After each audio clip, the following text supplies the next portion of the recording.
Adam Green here with No More News. Thank you for joining me today, Tuesday, January 20th, 2026. So much to cover today. Huge show.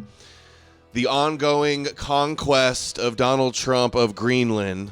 And then Gaza, the Board of Peace with Jared Kushner's Board of Peace. Let's get real. Putin is invited on. We got clips out of the World Economic Forum. A bunch of other stuff to cover. Going to be a huge show. Back on the show again today to join discussing all this. Amalek is here. Need more Amalek, I should say. What's up, dude? What's up? How you guys doing? Or how you doing? Good. I had to drag him on here, guys, just so you know. Anyway, this is the picture you saw. Where'd you find this? This is a good one. So it's actually based off of a old anti-Nazi political cartoon. I can drop. Did you make it? You AI'd it? Yeah. So what it is it's an anti-Nazi political cartoon that a French artist made. The guy that's at the bottom there, where it's like basically like the original one is like a swastika in the middle, like grabbing. So you AI made this? Stuff. Yeah. Okay, cool. Oh, I thought I didn't realize that. This is the actual one. Donald Trump posted this. Him in the Oval Office with all of Canada and Greenland as America, and you see Venezuela down at the bottom too. Yeah, we're cooked. The king of the North, I'll credit Adam King. He's like, hey, what if all this Greenland stuff is because it's the king in the war from the North, as the prophecy says. Which we got a clip about some Ezekiel end times prophecies. Some Fox News guest says this war means the end times is near. But there's that. There's this one Trump also posted. Staking the claim in Greenland. This is not a meme. They're actually doing it. Trump, the king of Edom, the king of the North. This is kind of what these posts, I was like, okay, this is enough. I don't know. I didn't see anybody talking about this properly, and I see like a lot of people kind of seal clapping for it, and I can't. Like the whole thing is embarrassing, and I don't know.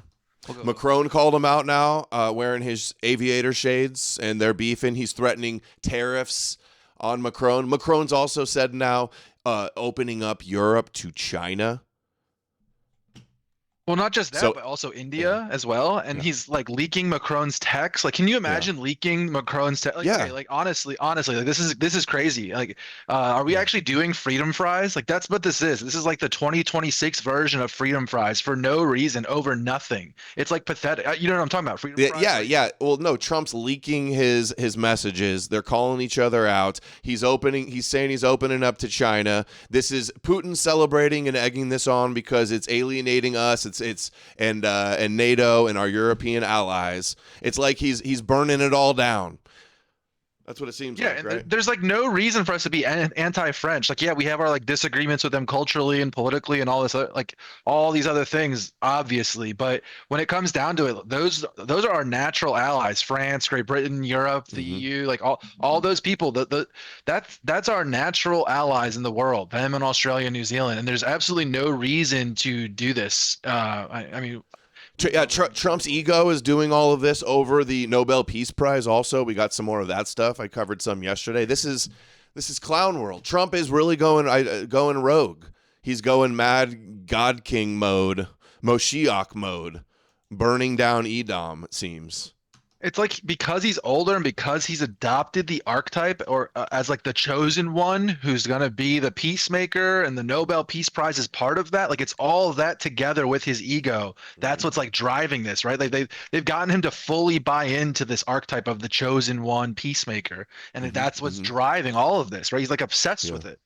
Yeah, the Board of Peace, the Prince of Peace, he's obsessed with the Nobel Peace Prize. Now that they're not giving it to him, he took it from somebody else, just unprecedented. And now he's like, oh, maybe I don't want peace. If you're not going to give me Greenland, then I don't want to have peace anymore. Jack Stone in the chat says, Talmud says Edom will take over the world for 9 months, I guess, before the collapse. All this obsession with Golden Age, everything. All of the different connections between Trump and an emperor in America as the Rome. It's being so telegraphed. Like, we're inundated and telegraphed with this narrative and this story. And it's a scripted theater of destroying Edom and Amalek. We got the headlines of Fuentes and Andrew Tate and Sneeko stuff and getting banned everywhere and everybody disavowing and clowning on them. We got some of those clips as well. All going down. Yeah? When you want to go over my post now, or do you want to just wait? Doesn't matter. Well, I mean, it's long, but just like I know. points, just give us one of the top things now, and as we go and play the rest of these clips, maybe it'll come up other parts. Yeah, the first thing that might not come up, and so I'll just address that now, is the part where friend of the show Dan Lauder, or what's his name? Ronald Lauder, rather, the head of the Jewish World Congress, the one that you play clips of all the time, who says, "Oh, anti-Semitism should be criminal. We have to criminalize it. Words are not enough." Right? It's that guy. He is one of the people who was pushing it in 2019, and who John Bolton said is the one who basically pitched the idea to Trump back in 2019. And I've been covering this. Yeah. Yeah. I've been saying this. I said it yesterday. I've been saying it with all the Greenland stuff, and when they first started talking about it, right when he got into office, I looked it up, and that was like the first thing I saw was Lauder. Lauder gave him the idea. The World Jewish Congress dude. Exactly. Billionaire. It's literally the guy who's the head of the World Jewish Congress directly instigating Trump into doing this. And while he's doing it in between 2019 and the current administration, Lauder increased his investments in the area and in the mineral rights and all those other things. So it's almost like he knew for sure this was going to happen, or this is where this was going, kind of thing, all the way back, in between Trump's first and second term. So that's a big part of it, specifically for this audience. But the rest we can go over as we keep going. Okay, yeah, let's get into some of the first clips. Okay, this is the Board of Peace saying Putin's going to join the Board of Peace, or at least he offered him to. Did you give any response to President Macron saying he will not join the Board of Peace? Oh, did he say that? Well, nobody wants him because he's going to be out of office very soon. So, that's all right. Okay, he says Macron's going to be out of office. What I'll do is, if they feel like Costo, I thought they were boys.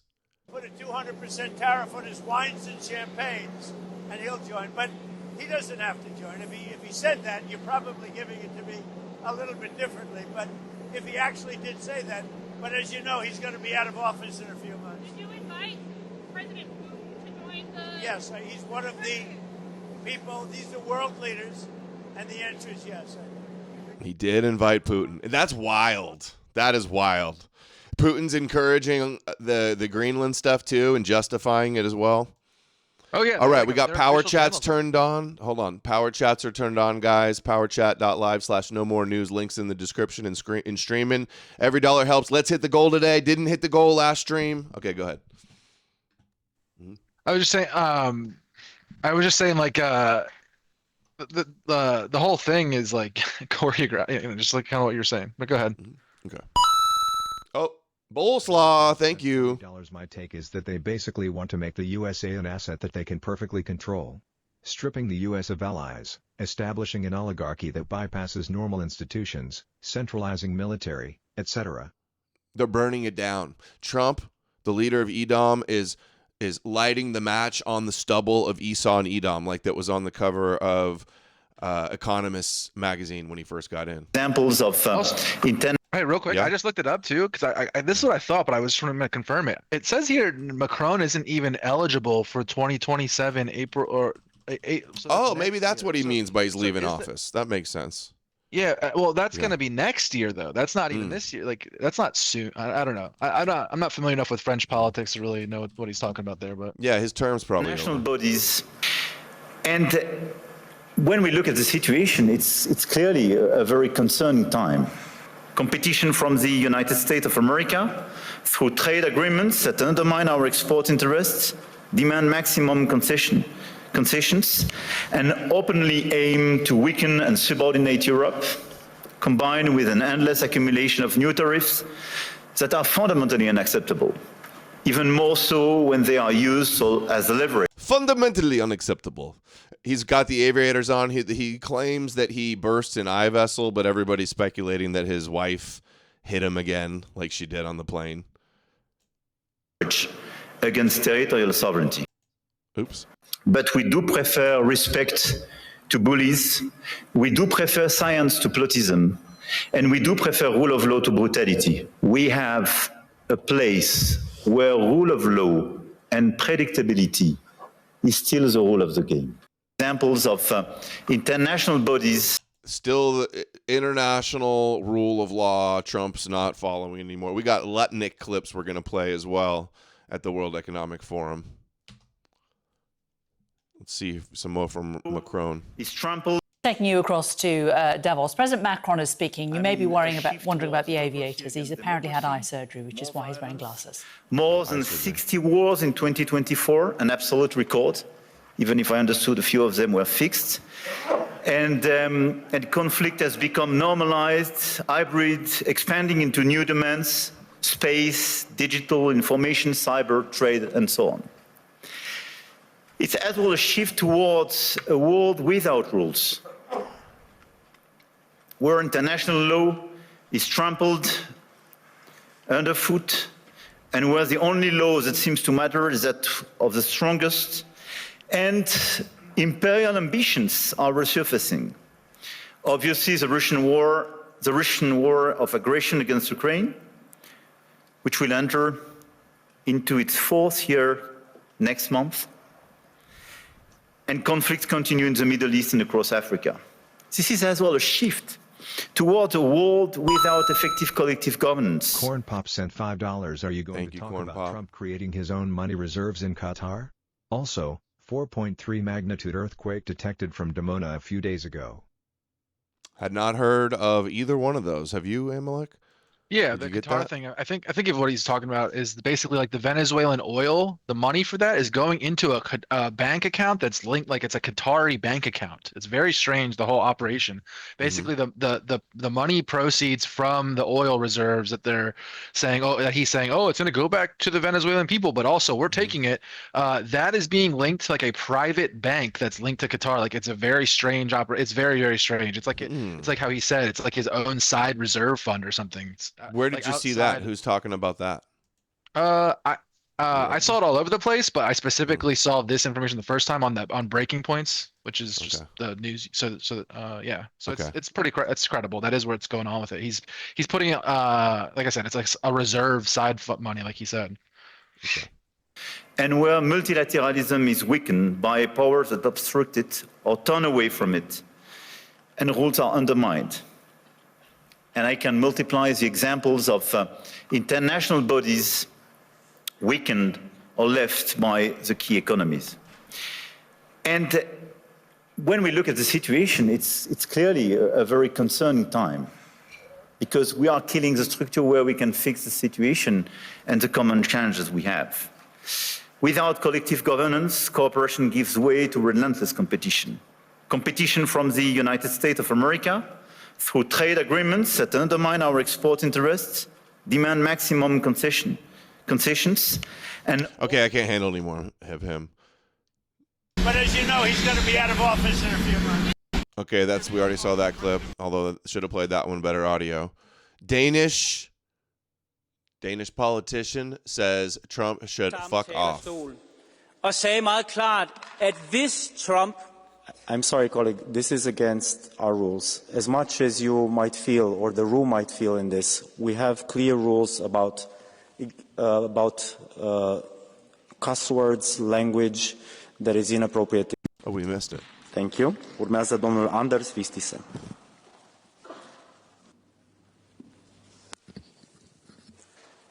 Let me put this in words you might understand.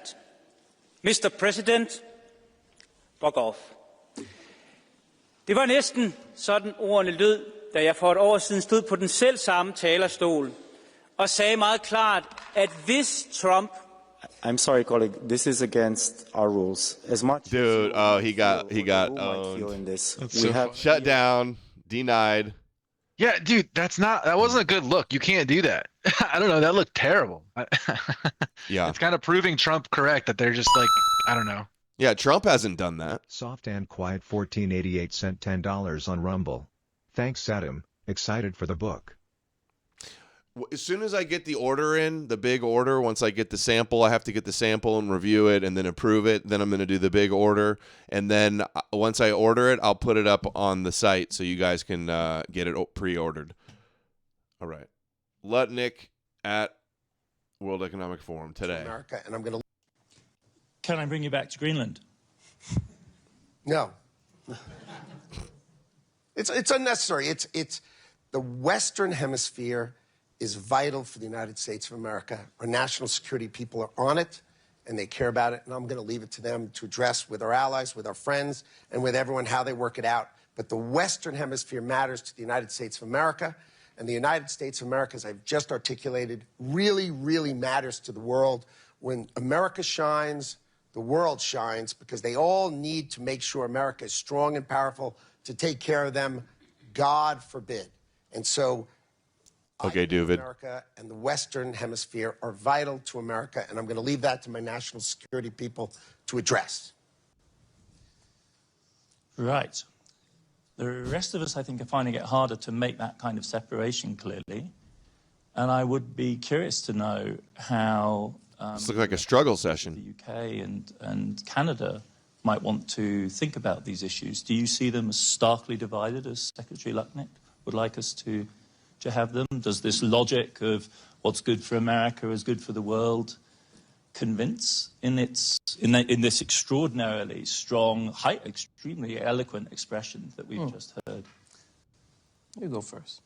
Thank you. Thanks, Francois Philippe. We're friends. So I'm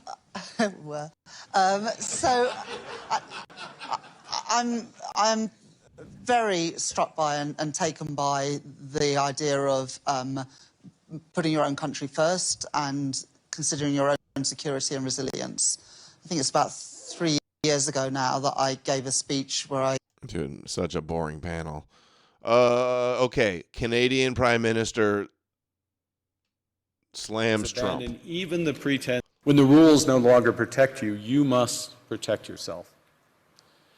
The Antichrist is known as the lawless Let's be one. clear-eyed about where this leads. A world of fortresses will be poorer, more fragile, and less sustainable. And there's another truth. If great powers abandon even the pretense of rules and values for the unhindered pursuit of their power and interests, the gains from transactionalism will become harder to replicate. Hegemons cannot continually monetize their relationships. Allies will diversify to hedge against uncertainty.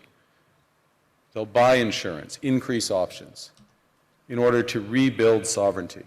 Sovereignty that was once grounded in rules but will increasingly be anchored in the ability to withstand pressure. When the rules no longer protect you. Okay, so he's the lawless one, right? 2 Thessalonians. The man of lawlessness is revealed, the man doomed to destruction. He will exalt himself over everything that is called God or is worshipped, so that he sets himself up in God's temple, proclaiming himself to be God. That is the Antichrist verse, is the lawless one. And all I'm hearing everywhere is Trump is ignoring the international law-based world. You must going rogue for his own power, right? And his own going rogue, and he's ego. like doing it like a complete moron too. Like I'm sure you'll bring up the statement in a little bit here, but he put out that statement last night where he's attacking the country of Denmark over not getting them Greenland, and like linking it to the Nobel Peace Prize and saying Norway won't give me the Peace Prize. So he's like conflating the government of Norway, who doesn't even have oversight over the Nobel Peace Prize, with the territorial claims of Denmark. He's literally conflating two entirely separate. Obviously, they have like a shared history, and they're close to their neighbors. But he's literally conflating Norway with Denmark in his public statement. Like, this is the kind of like senile shit that the Republicans or the GOP or the right wing in general were going, ape shit about with, Biden just, a couple years ago or a year ago now, right? So it's pretty bad. I think that the age thing is part of it. Like, I don't even understand how that got through. How did nobody on his staff catch that before he tweeted or before he put that out? It's crazy. What age thing? Oh, him being mad about the Nobel Prize? Well, the fact that he's mixing up Norway and Denmark in that statement he put out last. Oh, right. Like, Yeah, I think how does that get through? How does that honestly get through? Like, seriously, that's like. Here it is. This is that clip. Next one. If anybody thinks that Norway doesn't control the Nobel Prize, they're just kidding. They have a board, but it's controlled by Norway, and I don't care what Norway says. But if anybody thinks that So yeah, Norway's in charge, but they're not Denmark. Denmark has Greenland.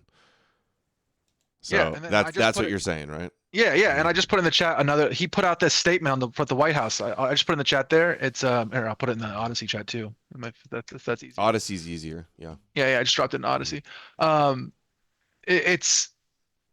He put out this statement from the White House official thing where he's like complaining about this, and this is incoherent. The government of Norway does not have oversight over the Nobel Peace Prize. They have none at all.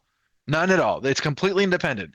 And he's complaining that Denmark won't give him Greenland, as if these two issues are related.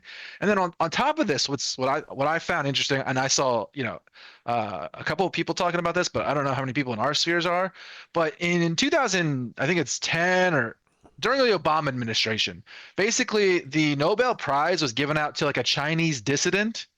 And the Chinese government was pissed, and they made all these like diplomatic plays complaining about it, and economic sanctions against it, trade deal sanctions against it, and the whole world got pissed off, basically saying to China, like, you can't sanction the government of Norway because of an independent body within their country gives out awards, like that doesn't make sense. And the United States, in our official statement, said that it's brutish and bullying. And now look at us. We're literally doing the exact same thing. So like, how easy is this for any of those countries, specifically China, to just turn around and call us hypocrites because of this? And they're right. Losing our credibility, yeah.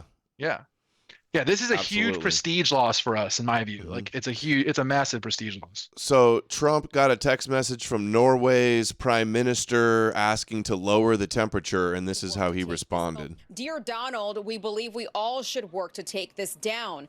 Trump responding with a jab. Considering your country decided not to give me the Nobel Peace Prize for having stopped 8 wars plus, I no longer feel an obligation to think purely of peace. Now, dude, he's so bitter. He's seething over like a medallion. This is crazy. Quickly. He wants to go down in history, I guess. It jumped up a notch. It did, didn't it? Oops. It's insane. Dugan just put out an article 3 hours ago, and I just read through it while we were watching these two. Yeah, what does it say? So he's got kind of a nuanced position. He says a direct quote. He says, "I'm not thrilled by the deal to purchase the island. However, Greenland does not concern us as far as it concerns us far less than Venezuela, Iran, and certainly Ukraine." So he's like not, he seems like he's not for it, but not against it. But at the same time, he also says that it's basically like showing that. This is like further showing that the United States and the West, as it continues to fall, will be like fracturing its own alliances, breaking apart its own alliances. Yeah, so he loves it for that. More of that. Yeah, so he's like celebrating that part of it and like the geopolitical part, where he says that this is like he says this is a symbol of the decline in the internal fracture of Western alliance. So it seems like he doesn't like care about the legitimacy or the morality or anything. He's just kind of saying like, look, what I'm saying is correct. So like, to what degree Dugan is like, supportive of this or not for it, he just sees this as like helping Russian interests. So, right. Alex Jones says that Trump's Greenland move is pure genius and is ultimately designed to get the U.S. out of NATO, which is like the top Dugan and Russia plan, and decouple from the tyrannical and unelected EU. So wants to divide and conquer EDOM and alienate the West of America even more so. And he thinks that's a genius plan. So that's why, of course, Putin, Alex, Dugan are supporting it. Here's Putin talking about how Trump is like the king over all these European countries, which is almost just instigating so that they they turn against Trump and America even more. Что-то изменилось, что ли, со времен Байдена? Да ничего не изменилось. Nothing changed since Biden's С time. удовольствием выполняли любой приказ со стороны Вашингтона при Байдене. Просто им Трамп не нравится, они с ним боролись активно, да, реально вмешивались в политическую жизнь, предвыборный процесс. They interfered with his political life, the left, and Biden. Трамп вдруг выиграл. And Trump won. Потом Байден ментально им больше нравился, понимаете? They mentally liked Biden more. У Трампа другие представления о том, что такое хорошо, что такое Gender плохо, в том policy. числе в этой гендерной политике, в некоторых других вопросах. Им Come как on, бы get to the не good part. нравится это. Но я вас уверяю, Трамп с его характером, He will restore order pretty quickly. значит, настойчивостью, он наведет там порядок довольно быстро. И все они, вот увидите, He's causing chaos. It will happen quickly soon. All of them will stand at the master's feet and gently wag their можно tails. помахивать хвостиком. Что-то изменилось, что It sounds to me like he's not talking about European leaders. He's talking about Democrats. This is out of context. MJ Truth. I knew to be sus on this I love when account. that happens. It's out of context and old. It happens to me all the time. I retweet stuff and then I like watch it, I retweet it, and then I rewatch it again afterwards. I realize like, wait. Well, I hadn't watched it yet. But I thought it was supposed to be him talking about European leaders will fall down and wag their tails. But no, he's talking about Democrats there, clearly. All right, here's at Davos, Gavin Newsom calling out the European leaders' pathetic response to Trump. Nobel Prize is pathetic. Do you have a message for Europeans who are concerned about Dude, look at this mogger. the White House around Greenland this week? Yeah, it's time to buck up. It's time to get serious and stop being complicit. It's time to stand tall and firm, have a backbone.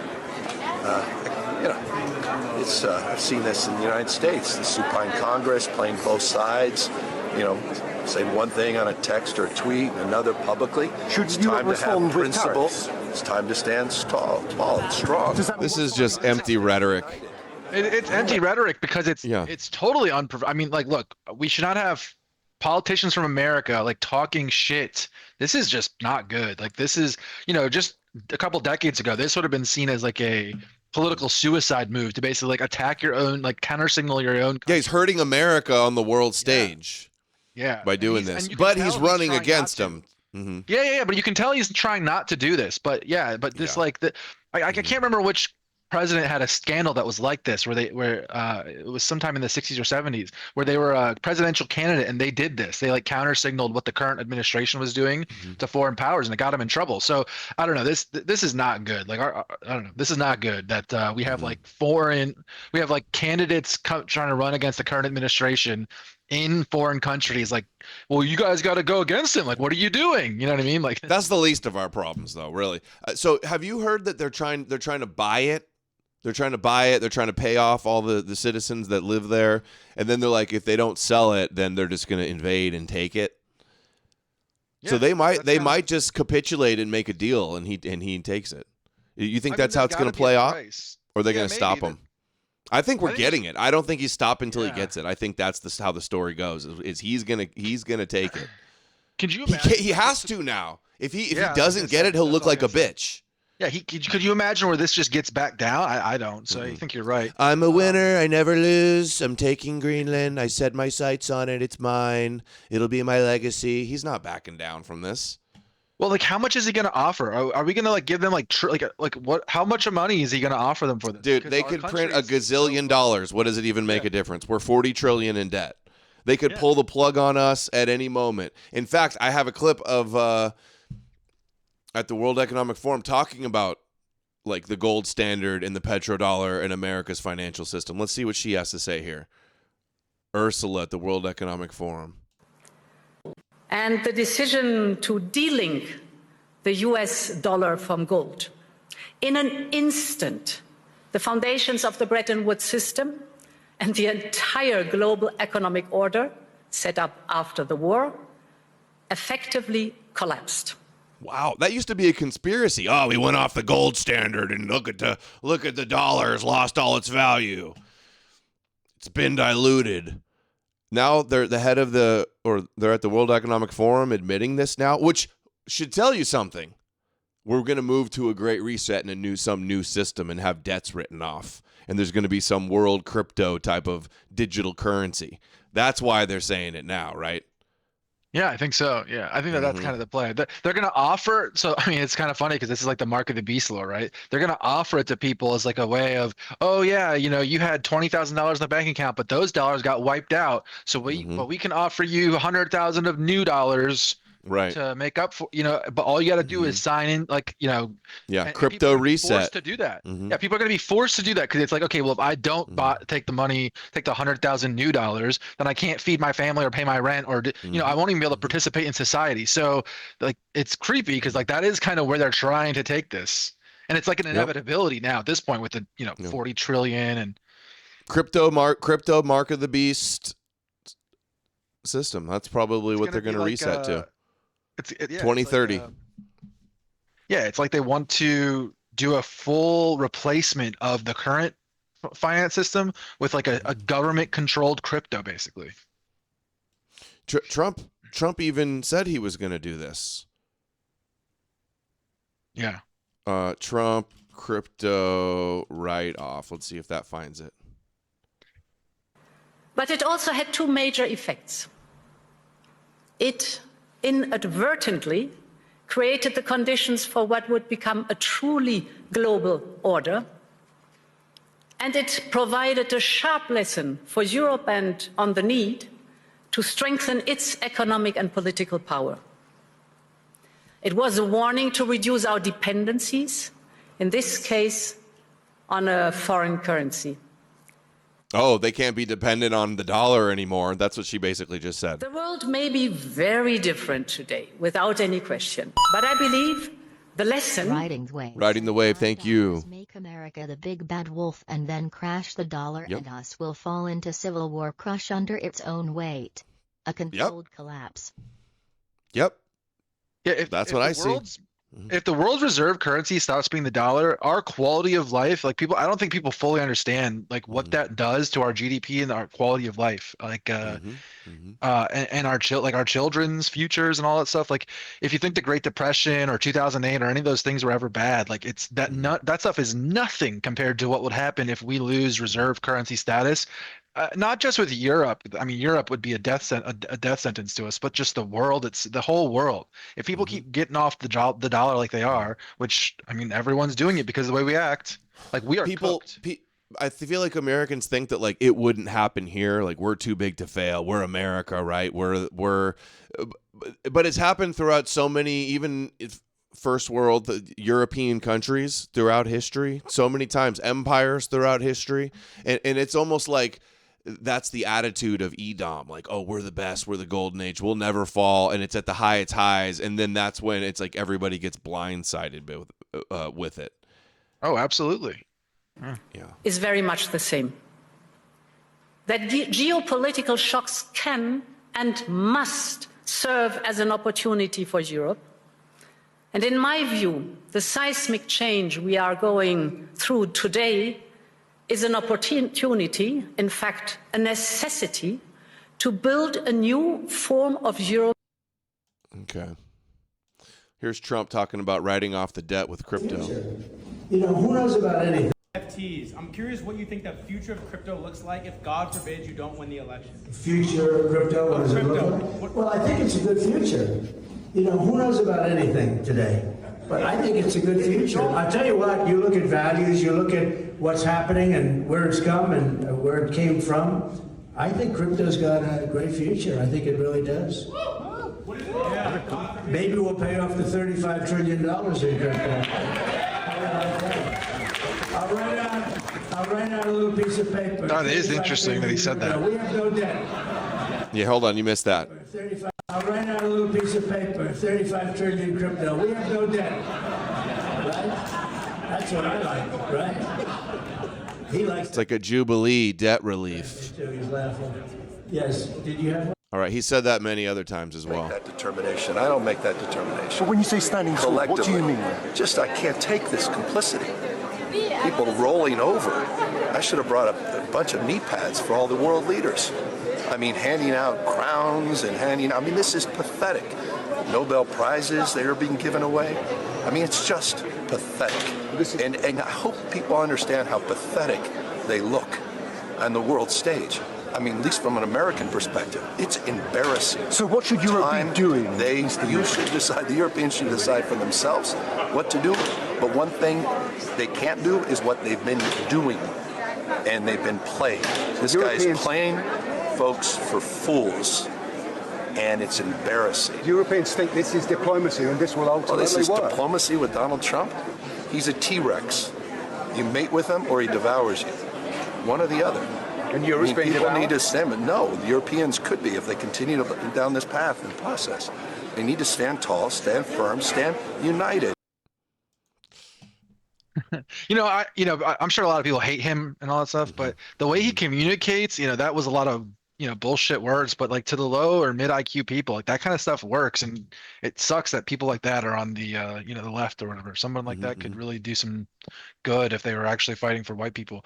Hey, you said earlier, you talked about the Jubilee and all that stuff, and I know what that is and you know what that is, but you should explain what that means, because I don't think people really know what that is. There's a debt jubilee in the Old Testament where it was a custom that like every 50 years. What? Yovel. Is how you pronounce it. Jubilee is the way we say today, but in the Bible it'd be called Yovel. But go ahead. Oh, okay. Oh, I thought you meant Yuval. Oh, no. You're talking about him. Okay. Yeah, no. Yeah, so I think it's every 50 years the slaves are released and the debts are relieved. Right. But also, remember what Isaiah says? It says that he will proclaim liberty to the captives, and then the year of the Lord's favor after. So after the release of the captives, then the next year is the year of the Lord's favor. Well, we just got the release of the captives, right, in Gaza, and then the next year is this year, the year of the Lord's favor. That would be the year of the Jubilee year. Yeah, the same verses. Yeah. Yeah, it's the same verse. It's great. I'll pull it up. It's Isaiah 61, 1-2. Is what I think it. Yeah. Isaiah 61, 1 and 2. Yeah, right? very messianic verse. Isaiah 60 and 61 is like some of the craziest 2 chapters in the Bible about conquering the nations. Yep. Okay. Sovereign Lord, because the Lord has anointed me to proclaim good news to the poor. He sent me to bind up the brokenhearted, to proclaim freedom from the captives, and release the darkness for the prisoners, to proclaim the year of the Lord, the day of vengeance of our God, vengeance on Edom. The word Jubilee is not in this one though, or that's is it the Lord. in That's what the year of the Lord. The year of the Lord's favor. Oh, okay, that's what year of the means. Lord's favor. Got it. Year of the Lord's favor means Jubilee. Yep.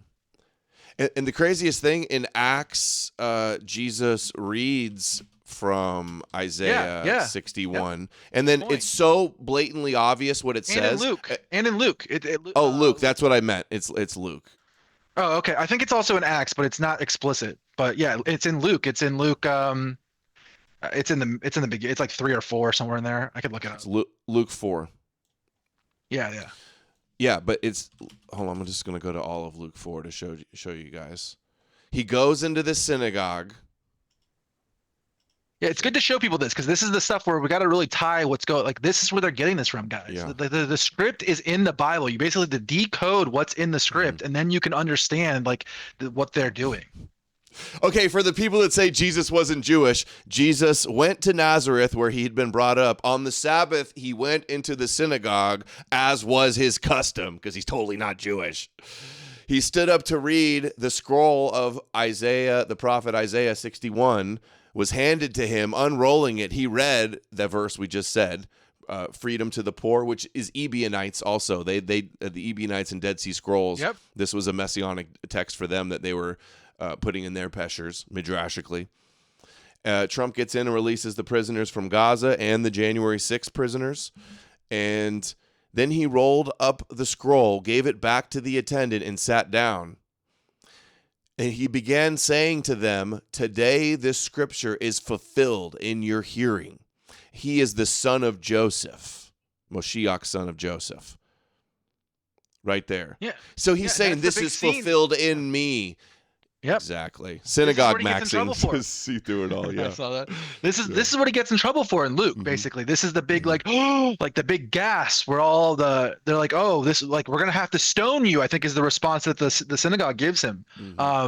So it's important for people to understand, like, this is kind of where they're getting this from, this playbook or this script. It's coming directly from here. And on the Jewish side, we talked about this when this happened, but they have their own version of this too, with things like removing the penny. Remember when we talked about that last year, where we stopped making the penny? They also have this same version, and I don't remember the exact part of Islam, but Islam has theirs in the Hadith that talks about how basically there's going to be like a complete erasure of all debt on the planet. So they all have this similar motif, this similar meme in them, where when we get close to the end times, there's going to be like an erasure of debt.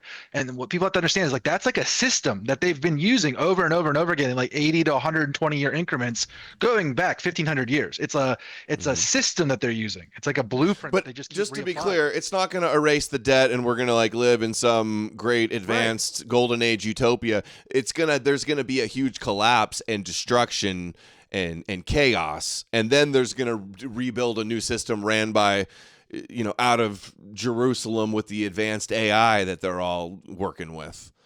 Something more like that. Yeah, it's like every time they do a reset like that, they just kind of like keep tightening the grip on the financial system every time. Anyway, speaking of AI, here's Yuval Harari at the World Economic Forum The most today, important thing talking about AI. The most important thing to know about AI is that it is not just another tool. It is an agent. It can learn and change by itself and make decisions by itself. A knife is a tool. You can use a knife to cut salad or to murder someone. But it is your decision what to do with the knife. AI is a knife that can decide by itself whether to cut salad or to commit murder. This is the worst speech. The second thing to know about AI is that it can be a very creative agent. AI is a knife that can invent new kinds of knives, as well as new kinds of music, medicine, and money. The third thing to know about AI is that it can lie and manipulate. 4 billion years of evolution have demonstrated that anything that wants to survive learns to lie and manipulate. The last 4 years have demonstrated that AI agents can acquire the will to survive, and that AIs have already learned how to lie. That's true. They're definitely lying a lot with their hallucinations. Yeah. Yeah, I'm not. I go back and forth with like how bullish I am on like the AI. I use it pretty frequently and for like learning, like teaching. I think that's what people need to be using it for, is like teaching. It's the most efficient way to like learn information, guys, like and like push back against your own ideas. You got to use it more like an advanced search engine, not like it's something to think for you, just to search better. Yeah, and like take a lot of your ideas maybe and like synthesize them together. Like it's very that kind of stuff, right? Where I disagree with him here that it's got creative force. I don't think it does at all. I think it's actually the opposite. I think it actually saps it pulls everything you put into it to the middle or to the average, which like sucks the art out of it. You know what I mean? Or sucks the creative force out of it. I don't think it's creative yet. Maybe it could be soon. I'm just saying like right now. And I've used the most advanced ones. I don't think that they're there yet. Yeah, I think they kind of suck. At least ChatGPT sure sucks a lot.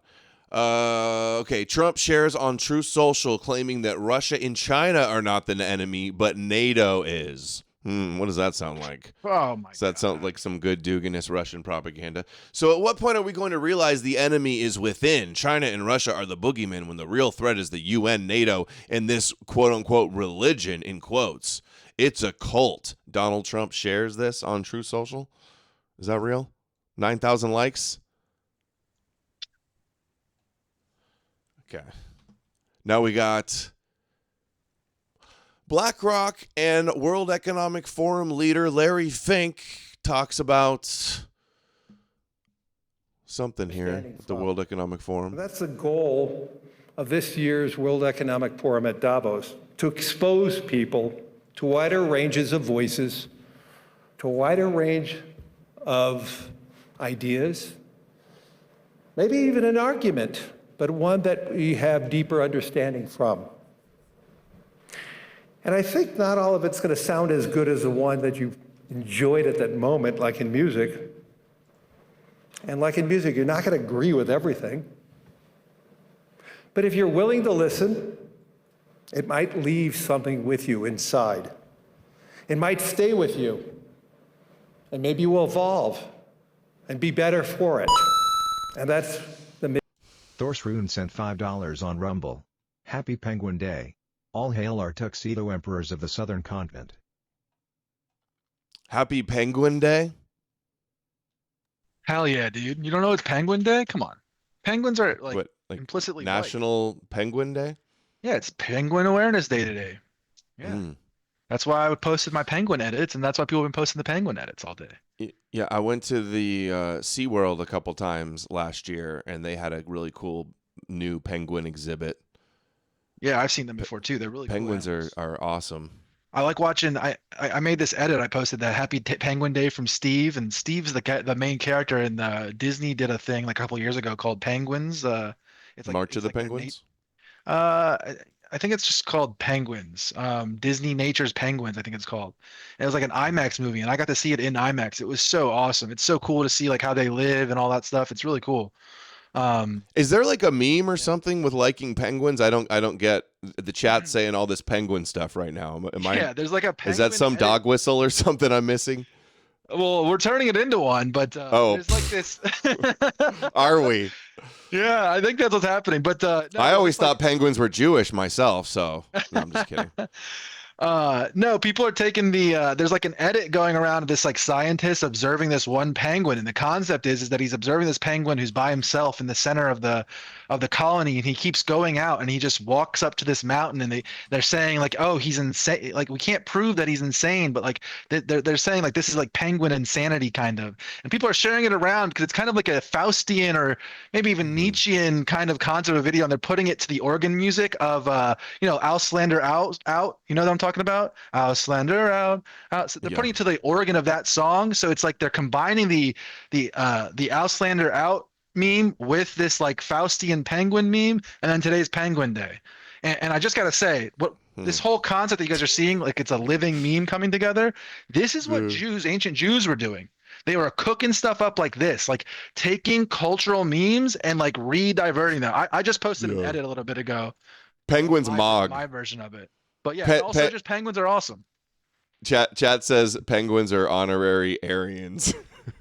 So true. Okay. Yeah, sorry, I butchered the Auslander Aus for the German speakers. Apologies. Oh, you said it wrong? Yeah. I definitely said it wrong, but okay. I explained it right. Economic Forum this week in Davos. Okay, I didn't even hear what he said. That was a weak clip. Weak. Pro-Israel activist Adam Milstein tells the IAC, which has happened a couple days ago, he's funding pro-America organizations that are willing to collaborate. Okay, he's funding controlled op. Duh. Let's see. Not going to lead this fight for the future of America. We need to understand our role, and we need to think as American, and we need to fight as American. How do I do all this? As I said, intelligence is priority number one. We need to understand who's the enemy. We can't do anything if we have no idea who's the enemy and what the enemy is planning. Once we have the intelligence, what Gila sitting here and I in Milstein Family Foundation, we support. Dude, these are just like villains out of a movie. It feels like these guys with the bad hair dye job. Come on.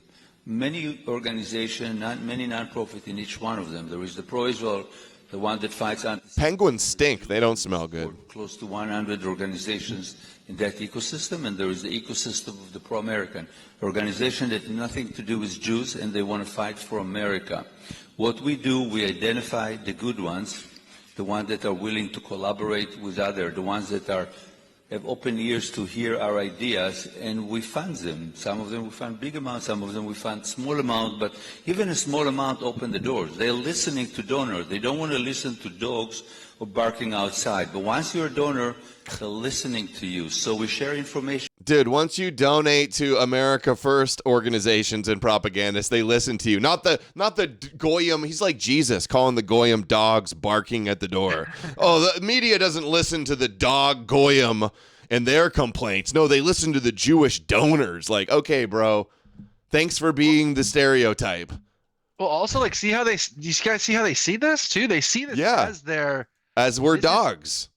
This is how this is how opinions are formed. Yeah, they control the media and not the dog goyim of the masses.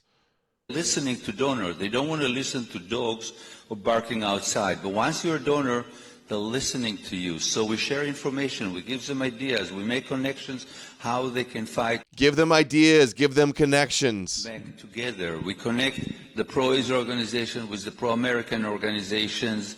And as we know, there is no silver bullet. And we are really mobilizing and empower many groups to work together for the future of America. Yeah, I'm sure it's all for America, totally. At the Israeli-American Council. I'm sure they just have America in interest here, totally. Okay, before we get into those guys' drama, let's do this. Heaven is going to be a brown soup. I want to see this one. Okay, Jesus will receive the worship. Okay. Throughout the debate. Hold on, real quick, before you do this. Yeah.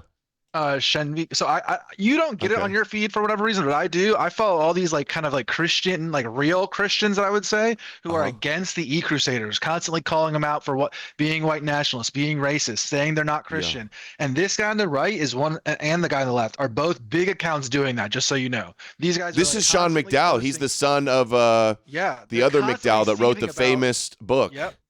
Yeah, they're always Josh speaking about McDowell. racist Christians. Constantly on their timeline, constantly, and they're right. By the way, their arguments that they put against them, they're just right. So, and so this is the son, Sean McDowell, of the author of More Than a Carpenter, like crazy best-selling book, Evidence That Demands a Verdict, all of this Christian apologetics for a historical Jesus and Christianity, right? That's this guy. Throughout the debate.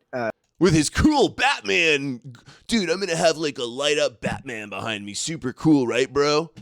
Totally Christian. Webben and others were saying that how can we have many nations and ethnicities and peoples gathered around the throne if we destroy them, make us one big homogeneous brown goo? And first of all, my answer would be because we've had nations for thousands of years already. There's plenty of tribes, nations, and tongues to gather around and worship Jesus already. If for whatever reason we all turn into one homogeneous brown people, it'll be okay. Jesus will receive the worship he deserves. Jesus will. It'll be okay. The Jew will be worshipped still. Wow, that's real Christianity for you, though. These guys mog the e-crusaders, dude. E-crusaders are gonna get crushed by these guys and just take L after L after L. They're gonna lose every argument with these guys. So everyone's clear. Like let's just give the best case scenario for e-crusaders that we're wrong, that Jesus was real and he was a white Aryan, and just grant them every single one of their arguments, even if all that's true and every single and let's give them even more. Let's say we can snap our fingers, boom, right now, and every single white person in the world converts to the e-crusader Christianity. Even if we did that, they would still lose to these people theologically in debates because they're wrong. Like these people know and understand the Bible way better than any of. Even if Jesus really was the Son of God and the Bible was true, these e-crusaders are still going to just continue taking L's from these guys that have the Christians with the influence. Yeah, there's no resistance against this that's even remotely going to be able to dislodge this. Not even close. Oh, what? Myron and Nick Fuentes are going to take down the establishment of Jesus Inc. and the Judeo-Christian. What about Stone Choir though, Adam? They're going to do it for sure. Yeah, Stone Choir and Joel Webben and Nick Fuentes. Yeah, and E. Michael Jones. They're gonna maybe Jake will get involved and he'll get the CI. The CI will blow up to. That Jake. I thought you meant Jake Lang. 400,000.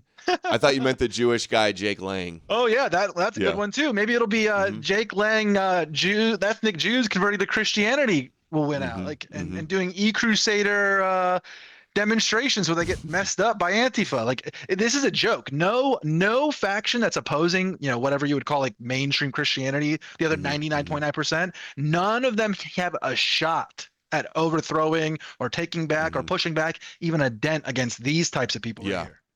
Yeah. Brown people, it'll be okay. Jesus will receive the worship he deserves.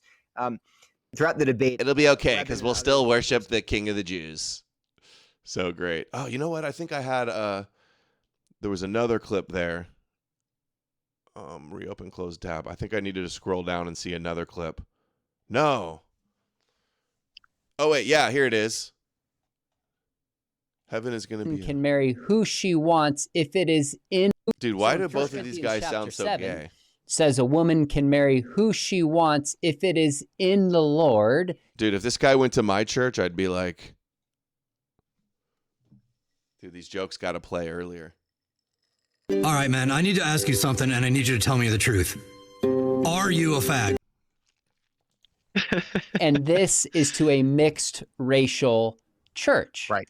So he emphasizes that intermarriage is encouraged in the sense of when there is spiritual commonality, and it's discouraged when there's not spiritual commonality. That's the dividing line. And I think you're right that the overemphasis on race, when everything else lines up in terms of value and faith, still making race a dividing line and say, well, if there were 20 other white guys who I would prefer that. That's where it becomes unbiblical.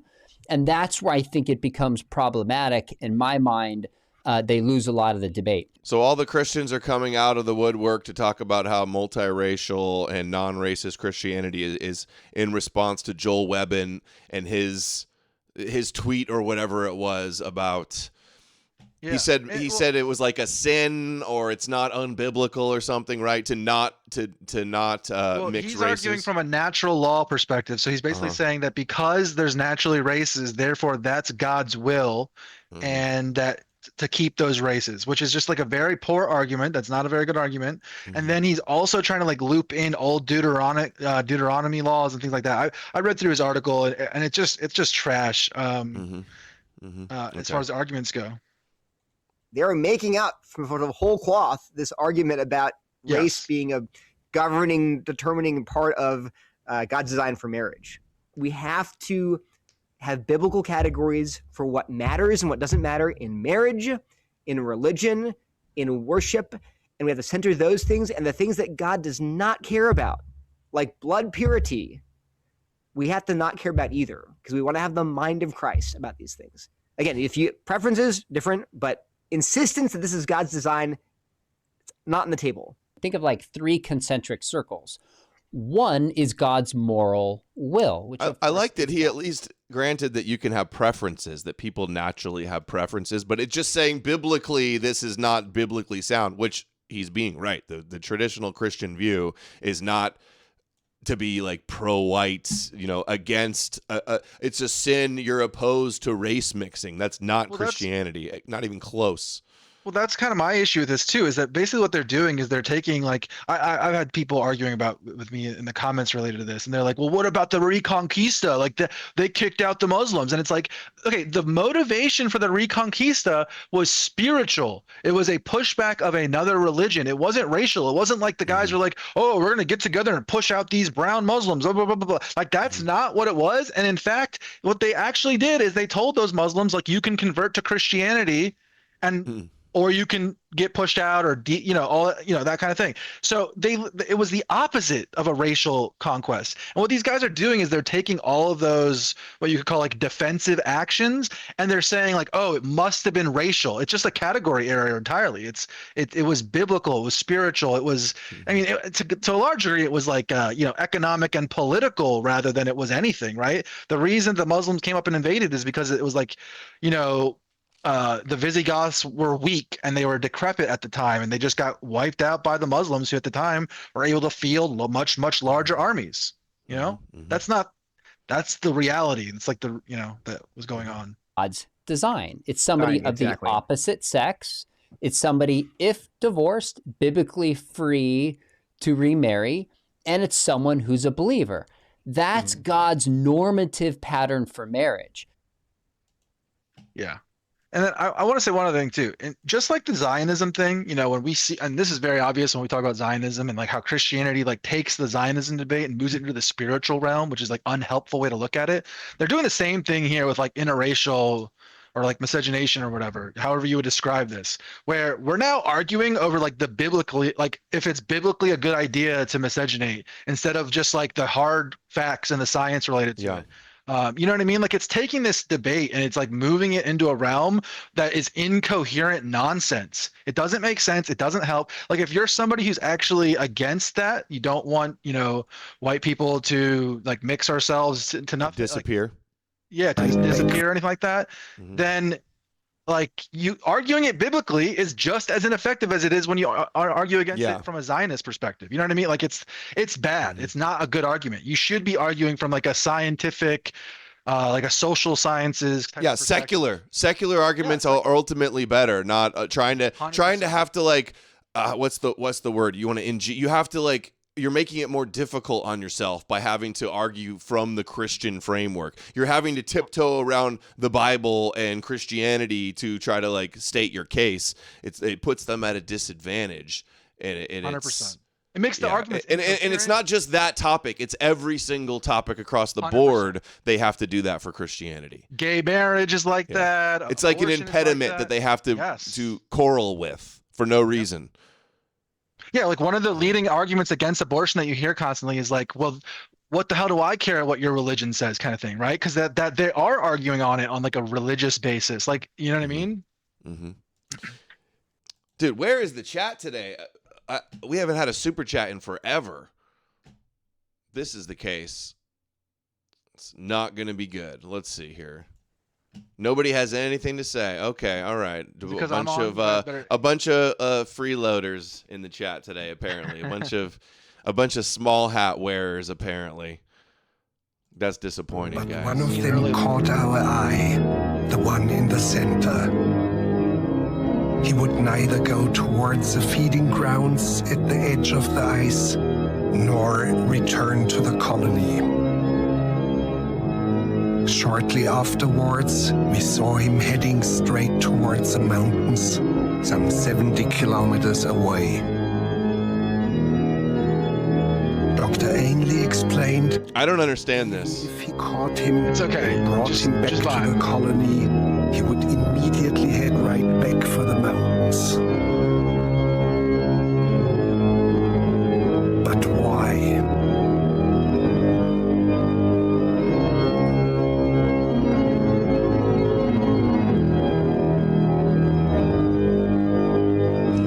Now I hear the song. Thank you, Sober Jeff.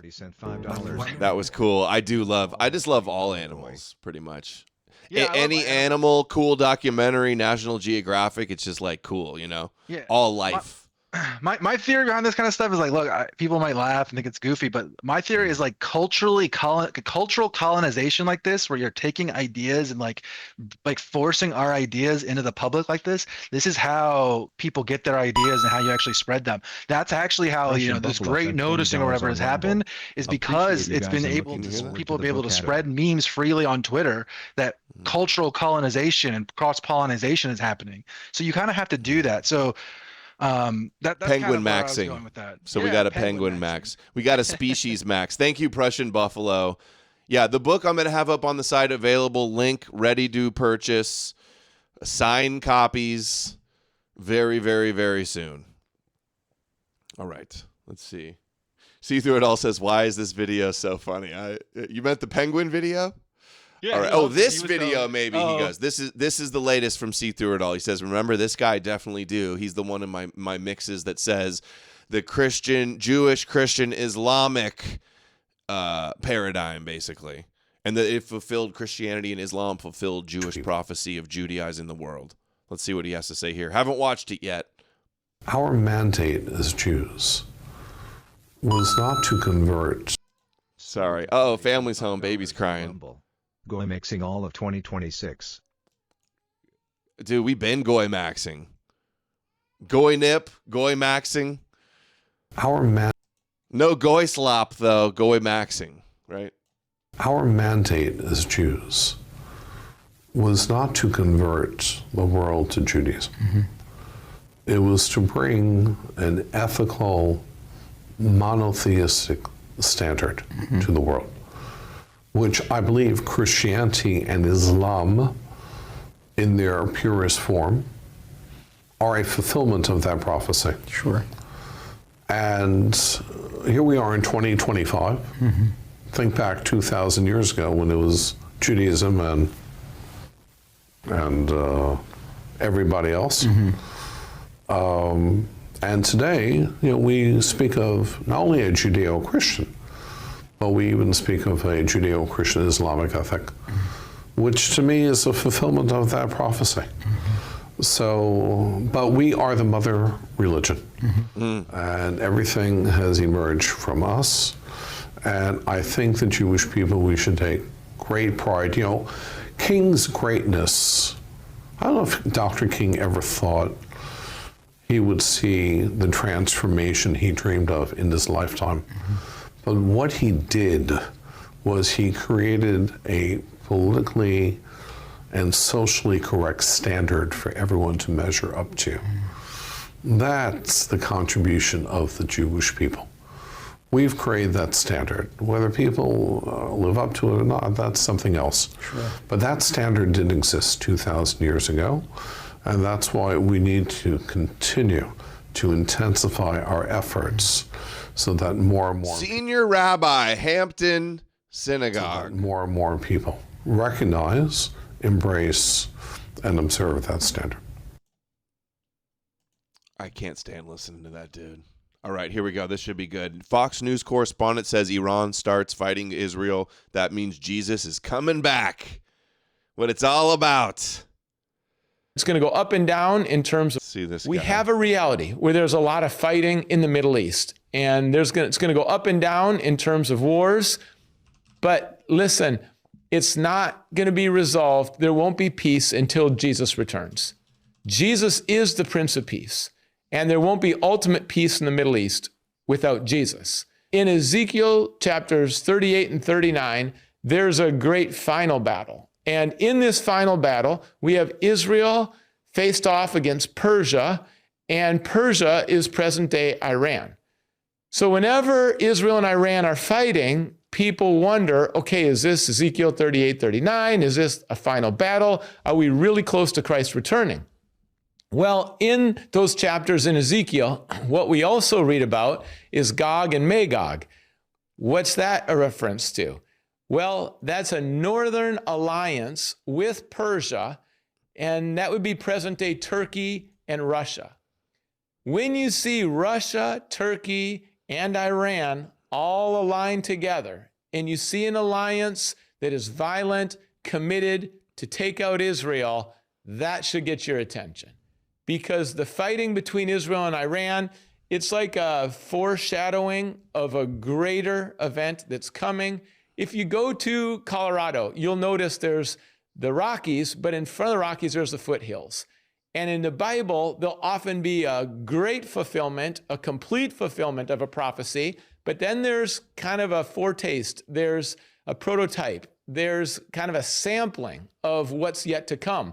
When Israel and Iran fight, that's a prototype of a greater battle that's yet to come. Now, here's the encouragement. In that great and final battle, where the nations want to take out Israel, Jesus is going to come back. And when he comes back, his second coming, it's not going to be in a manger. It's not going to be that he's riding on a donkey. No, he is going to return in the clouds, and that return is going to be as king of... Do you see his face when he says in the clouds? It's going to be that he's riding on a donkey. No, he is going to return in the clouds, and that return is going to be as king of... How do they not sound retarded saying this shit? It's the same sense of wonder that you hear like a kid talk about like the Santa Claus stuff, right? Like it's a term, you know what I mean? That's kind of the what's going on here. He's going to come eyes blazing with the sword on a horse floating down from the clouds, destroying all the goyim that persecuted the Jews. Like, that's your best case scenario. After we need the Antichrist and the beast system and the wars and the suffering, and then Jesus is going to come with a blood-dripping robe That's our best case scenario. That's the optimal future. And then we'll all worship the King of the Jews together forever. Amen. Isn't it wonderful? Can't wait. Of Lords. Jesus is going to come back. He's going to come back in a way that's visible. People are going to see his return. It'll be unexpected. No one knows the day. It'll be global. Everyone is included. Everyone's going to see. And it's a physical return of Jesus. Jesus has made that promise that he is keeping, which he's going to return. It's Heaven's Gate level crazy. He's going to have fire in his eyes. And with his word alone, he's going to win that final battle. Now, the power of the word of God, I mean, God said, let there be light, and there was light. Yeah. One word that's spoken. Because I read it in a book. Accomplish its purpose. The word of God, when it is given, accomplishes its purpose. And Jesus is going to win that final battle. So is there a final battle? Yes. Tribulation? Yes. Return of Jesus? Yes. New heaven and new earth? Absolutely. We're going to be with Christ in resurrected bodies forever. And finally, there'll be no more war, no more fighting, no more death, no more pain. That's not going to exist anymore because heaven will finally be perfect. It's what we long for. When the Bible says pray for Jerusalem, we pray for the shalom of Jerusalem. We pray for God's peace. We pray for the prosperity. We pray that in the Middle East, lives would be spared, that people would turn to God, people would know Jesus. We pray for our own cities as well. Pray for leaders of the countries in the Middle East, that they would know God, honor God, listen to God, that Scripture would be respected. This guy's on Fox News all the time, just so everyone's clear. Yeah. This is all the time. Yeah, I told you A before. Fox News regular, huh? He only has 20,000 subs on YouTube, but that looks like a fancy, nice studio. We have I don't know this for sure. I'll just say I'm pretty sure I've talked about this before on here that Fox News reiterates that when they're talking about the assassination attempts against Trump, the kid in Pennsylvania and then the one in Florida shortly after, they say without pushback at all that Iran was behind those, and I think he's one of the ones that was set. If I remember correct, it's hard to remember, but I think he's one of the ones that does that.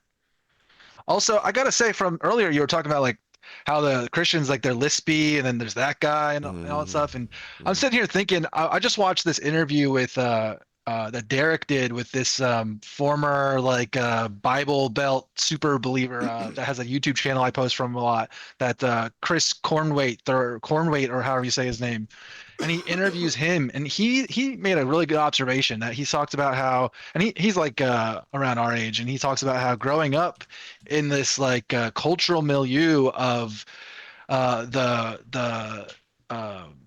was it called, the big rapture type Christianity, right, with the movies and all that kind of stuff. That's what got him swept up in that. And I think that a lot of what we're seeing with this thing is the kind of inertia of that still going. Like that's what this guy's running off of, right? Like the Left Behind series kind of inertia. Yeah. I just saw, I looked up MythVision. He has a video yesterday that it says that he got cooked by apologist Jay Dyer. Oh my God. I'll have to watch that. That sounds like it's going to be a cope fest. We'll see. Oh, there's a bunch of new clips. Trump gave a press conference today. Let's watch some of these before we get into the Crusaders or the Avengers. Here we go. All page after. It's a big crowd. It's a lot of people. I think it's like a record. So these are accomplishments. We have a lot of accomplishments. And as you know, this is the anniversary, first anniversary, January 20th. And it's been an amazing period of time. We have a book that I'm not going to read to you, but these are the accomplishments of what we've produced. Dude. Accomplishments. All this guy ever does is toot his own horn, talk about how great he is and how much he's done. All page after page after page. Real compelling. Things. I could stand here and read it for a week and we wouldn't be finished. It's a big crowd. It's a lot of people. I think it's like this doesn't come off as like strong. This isn't mogging. This is pathetic. I don't think it'll. Why is it the Gulf? He certainly lost his mojo, huh? The Gulf of America. I was going to call it. It doesn't come off as just like weird desperation. Yeah. The Gulf of like, who's impressed by this? Trump, but I thought that I would be killed if I did that. I wanted to do it. I wanted to. My people work so hard. Sir, I don't think it'll look too good. I'm telling you, it's a good thing. And it'll be hotter than ever, I said. No, but I decided not to do that. I'm joking, when I say that. I was not going to call it the Gulf of Trump. Because tomorrow it'll be, Trump wanted to call it the Gulf of Trump, but he was rebuffed by his people. Why is it the Gulf of... He also joked that he wanted to call the Abraham Accords the Trump Accords. I saw that clip a long time ago, and I have not seen it again. I think I've even searched for it and couldn't find it. Here he is complaining about the Nobel Prize some more. No. Should have gotten the Nobel Prize for each war, but I don't say that. I say... Dude, he's like Uncle Rico from Napoleon Dynamite. Like, oh, coach should have put me in. Coach should have put me in. He's just seething over it every day, every interview.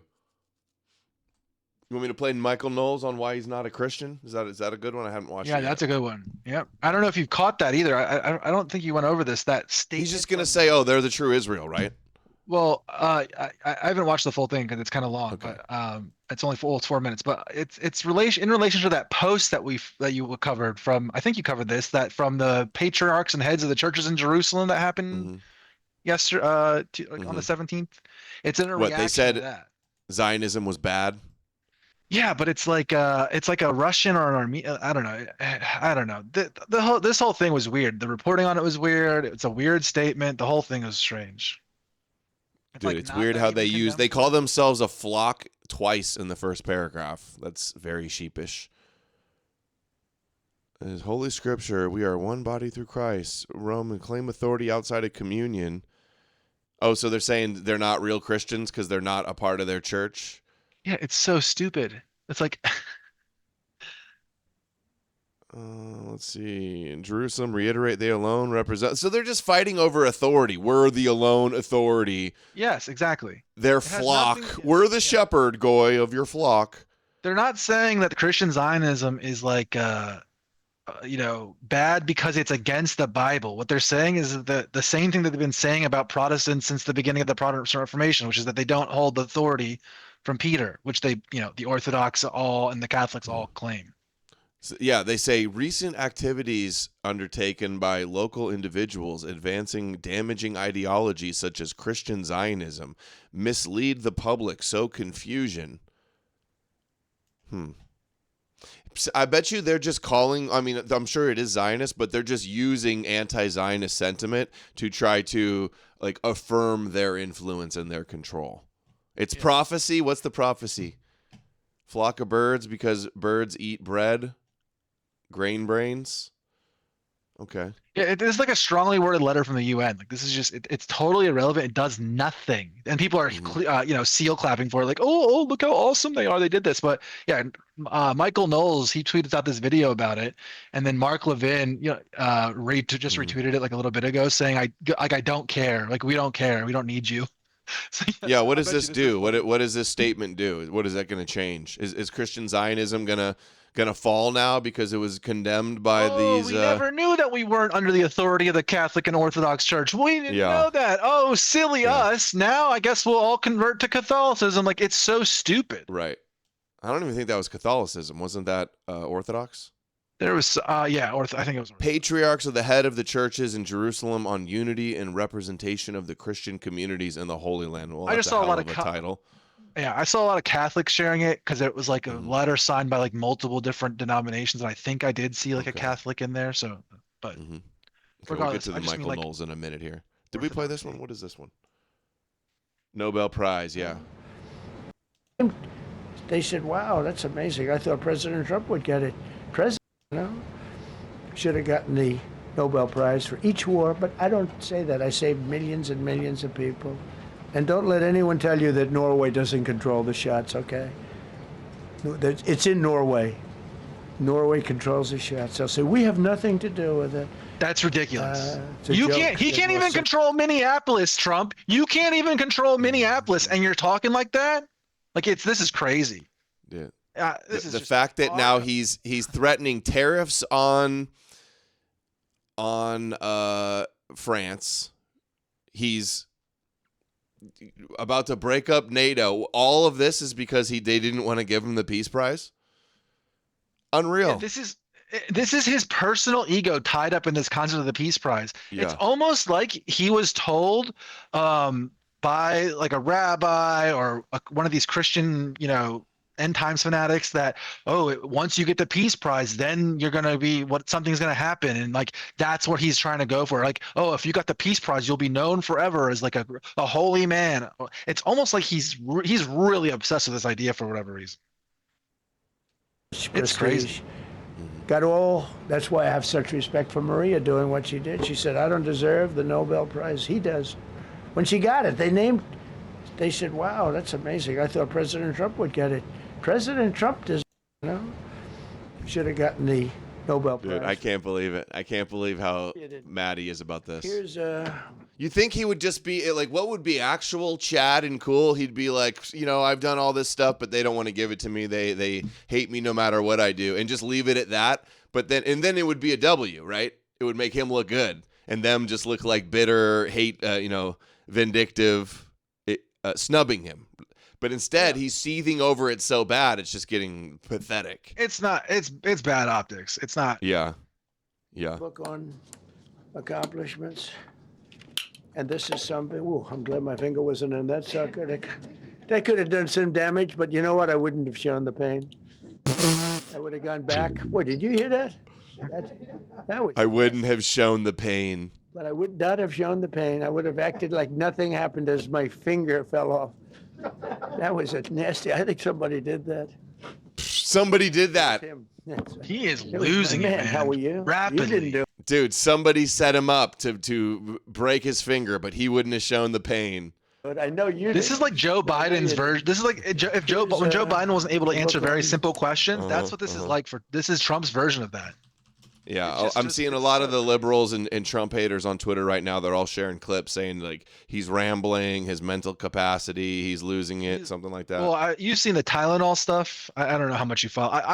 He's taking Tylenol because his hands are bruised and he's putting makeup on it? Yeah. I mean, look, these are being shared by like what I would call like Russia people, the left wingers like Crystal Ball and things like that, right? So take it with a grain of salt. But they've been reporting on this for a while that there's like a lot of health issues, and like there's these doctors on TikTok who say, oh look, this is a sign of cardiac issues, and I think there might be something to this because I know people like this in my own life that got old and got like this, so it wouldn't surprise me. And he's that age, right? How old is he? 81, 82, something like that. I think 78 or 79-ish. Yeah, he's not 80 yet, I don't think. Oh yeah, 80. That's how he'll be when he gets out of office. That's the number I was thinking. How old is Trump? He's like, I think you're right. I think he's 79. Like yeah, 79. But he'll be 81 or 82 when he gets out of office. But okay, so last segment, the blowback from the night out with the boys, the Avengers, Andrew Tate, Tristan Tate, one of their influencer friends, Myron from Fresh and Fit, Sneeko, Nick Fuentes, out at the club, playing the Kanye song, now getting disavowed in the news, being banned from all the clubs. And we have Andrew Tate saying he didn't do nothing, basically. Let's see. So distancing himself, disavowing. Let's see. I didn't play it. I didn't ask him to play it. I didn't dance. I didn't sing. In fact, the only time you see me on there is me storming out of the bus saying this is ridiculous and leaving. But I know why it was played. It was played because you didn't storm out of the bus. You didn't force them to pull over and turn it off and storm out. You pulled up at the club and got out, and nobody saw you say, this is ridiculous. That's so cope. What spin? You see me on there is me storming out of the bus saying this is ridiculous and leaving. But I know why it was played. It was played because of this. It was played because it gets traction in a world where everybody is bored of Dude, the worst part about this, can you imagine being like 40 years old or however old he is and going and hanging out at a club with a bunch of 20-somethings? Like, no. It's a little bit of his persona, though. I don't find it out of his character to go. Oh, it's not out of his character, but just this is part of who he like. This is why he sucks, right? Like I don't know. Yeah. It's like the 30-year-old guy who hangs around high school or something. It's just so weird. Hey, but 40 is the new 30. All right. Oh, okay. All right. That's what I tell And myself. that's why these young people are encouraged constantly to try and do the most shocking thing possible. You see this not just with this song, you see this on all their streams. They're running people over and doing retarded shit constantly. So I'm not here to make excuses for myself. I'm not here to say it wasn't me. I'm not here to... You just said it wasn't you. As what sent $5. As what? Thank you. Trump has the same energy today to learn the movie Downfall. What was that word there that's censored? Oh, Hitler. And the movie Downfall. Haven't seen that movie. Downfall? You know, Have you heard of the that? meme where Hitler's like in the bunker and he's like, you know, the people come up to him and they're like, sir, like we're failing. And then he goes and he tells everyone to get out of the room and then he freaks out and screams. It's from that. Yeah, he's going Mad King mode. Yeah, it's that meme. I think that's what that movie is. I'm pretty sure. All right. Yeah. Dude, chat's still on the penguin maxing. Okay. No, blame someone else. I'm telling you, it's is going to kind of work. ridiculous. That's It how you does feel got a to bit control people. Yeah. Meme magic. That I'm standing in a nightclub. A song comes on that I did not request. A song comes on that I do not dance to. I do not repeat the lyrics to. I just stand there. And then they want to attribute somehow the song playing to me and it all being my fault. I didn't play it. I didn't ask them to play it. Yeah, pretty. I'd be annoyed with Myron. Like, Myron doing that, he thinks it's so cool. Oh, such a meme, so cool. Maybe he thinks he can get away with it because he's Sudanese. But all this is doing is causing headache and problems for everybody else. And it's not a big W. You're handing Jews a W. Now there's news, there's articles everywhere. Everybody's clowning on you. Everybody's making fun of the black Nazi, turning it into a big joke, giving Jews a W, discrediting opposition to Jews. Yeah, it's not good. The whole thing is very bad. I don't know. I don't even know. Yeah. There's a lot to go there, but I don't know. It's not. I don't think it's good. Let's hear some more. This is him attacking Sneeko now, too. This is funny. It was funny when... so I guess Sneeko's been attacking him over some of his takes. Hold on. Rumble. Just tuned in. Is Tate now backtracking the club move and throwing his Kalergi buddies under the bus? Pretty much, What do yeah. they have to say about this? I don't know. We'll see. We'll see their reactions. I'm sure there's going to be all types of drama over it, but it was a spectacle, to say the least, and an unhelpful one, definitely. So he stood up and he's like, Sneeko, defender of the third world, which is a hilarious way to say hi to somebody. It was a dig, but let's see. Sneeko has insulted me endless times, especially across the last 4 years. I haven't seen him in years and years and years. But maybe, maybe it's the man code in me. He's insulted me so many times, and I could sit here and throw him under the bus, but it's just not who I am as a person. I want to meet Nick and Clav. It's Clav and Nick who reached out to me. You're in America. We've never met before. Come through. We're with Sneeko. Is that okay? My reply was, Sneeko always has some crybaby issue with me. If he's not going to cry his eyes out, he can come. And he came along, and he made a fucking mess. And I could sit here and blame it all on him. But that's truthfully not. I don't know. That just feels... Stacia0927 sent $10 on Rumble. Looking forward to the book. I am looking forward to it, too. It's very soon, Stacia. It's so good. You're going to love it. You guys are not going to be disappointed. You're going to be impressed. I love how he's throwing Sneeko under the bus like it's all his fault, but then he not Myron. It was Myron that tried to get the song played. It was Myron that was doing the salutes. The whole thing is stupid. Yeah. Like the whole everything. These are the leading voices against Israel. Were cooked. Stu Peters, Nick Fuentes, Joel Webbin, E. Michael Jones, Andrew Tate, Myron. It's good luck. Might as well bet on the Jews. I'm just going to say I didn't do it. I'm just going to say that I didn't play the song. I don't find the song funny. I didn't think it was appropriate to do. It's someone else's decision. We can drag him up here and we can ask him why he did it. Perhaps you're right. Perhaps when they said Nick's never been to a club before, I should have thought, Nick's never been to a club before. It's the first time I've ever met him. It might be a funny story. I haven't been in America in a year. You could have gone. The thing, too, is they could have just gone and just not had to do the salutes in the song, and it would have been like no big deal. They wouldn't have been cooler if they would have just like walked around town and like hung out and like, I don't know, dude. They would have been, I don't know. They really did. Yeah. Meanwhile, Kanye, last time Kanye's been seen, he's bending over backwards, groveling and apologizing to the top Kabbalah rabbi. So he just said what he already released a statement about this. Do you want me to? I'll bring it up real quick. Oh, really? I did not know that. Yeah. I just remembered it when you said that. I'll bring it up. I saw it earlier. Let me grab it. Yeah, and I see this breaking news. Trump is asking if God is happy with him. We'll see that in a second here too. You know what? I'm bored. I don't even like clubs, but I'm in Miami. Maybe I should go for 15 minutes. Perhaps that was the wrong decision. Perhaps it was. Perhaps I should have known. Dude, he's got all these excuses. No, going to the club wasn't the problem. It was your dumb friend, your dumb black friend running around doing Hitler salutes. What did you think was going to happen? You didn't. It's like they knew this would be the reaction, and they did it because it gets attention and clout. That's why he wears the bake 'em, let 'em cook shirts at the RNC. It's like, does he think any of this is helping? No, you're not breaking down free speech, breaking down the Overton window. You're handing Jews W's and making the opposition look third worldist retarded. That's all it's doing. And everybody else recognizes this too, besides the moron idiots online from the manosphere that think this is a big joke. Yeah, I think a big part of this is that they seem to think that like all publicity is just like fine, and it's just that's not true at all when it comes to politics. Like that's definitely not true. I don't know. I just posted the Kanye thing in the chat too. Okay, I'll go to the Kanye Keep playing thing here in a second. I didn't play it. I didn't ask them to play it. I didn't dance. I see this not just with this song. You see this on all their streams. They're running people over and doing retarded shit constantly. It was played because it gets traction and it was played because it gets traction in a world where everybody is bored of everything all of the time. And that's why these young people are encouraged constantly to try and do the most shocking thing possible. You see this not just with this song. You see this on all their streams. They're running people. He says this kid. Myron's like 40, right? He's almost 40 or something around there. None of these people are kids. The youngest one is Claviker, whatever his name is. Yeah. Try and do the most shocking thing possible. You see this not just with this song. You see this on all their streams. They're running people over and doing retarded shit constantly.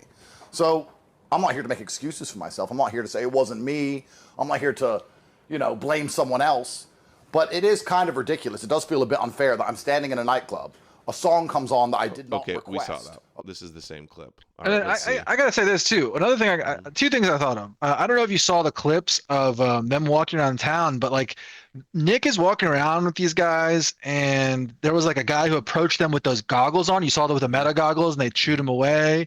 And like Sneeko and Clavicle or whatever his name is, Clavicular. Clavicular. Okay, thank you. They're armed. They have pistols on their belts. So all we're talking, like, this is a recipe for disaster. Somebody could run up on them. Those people are idiots. We're sitting here talking about how, oh, maybe they thought this, maybe they thought that. I got to be honest. I don't think they're really thinking further than 15 seconds ahead and 15 seconds behind.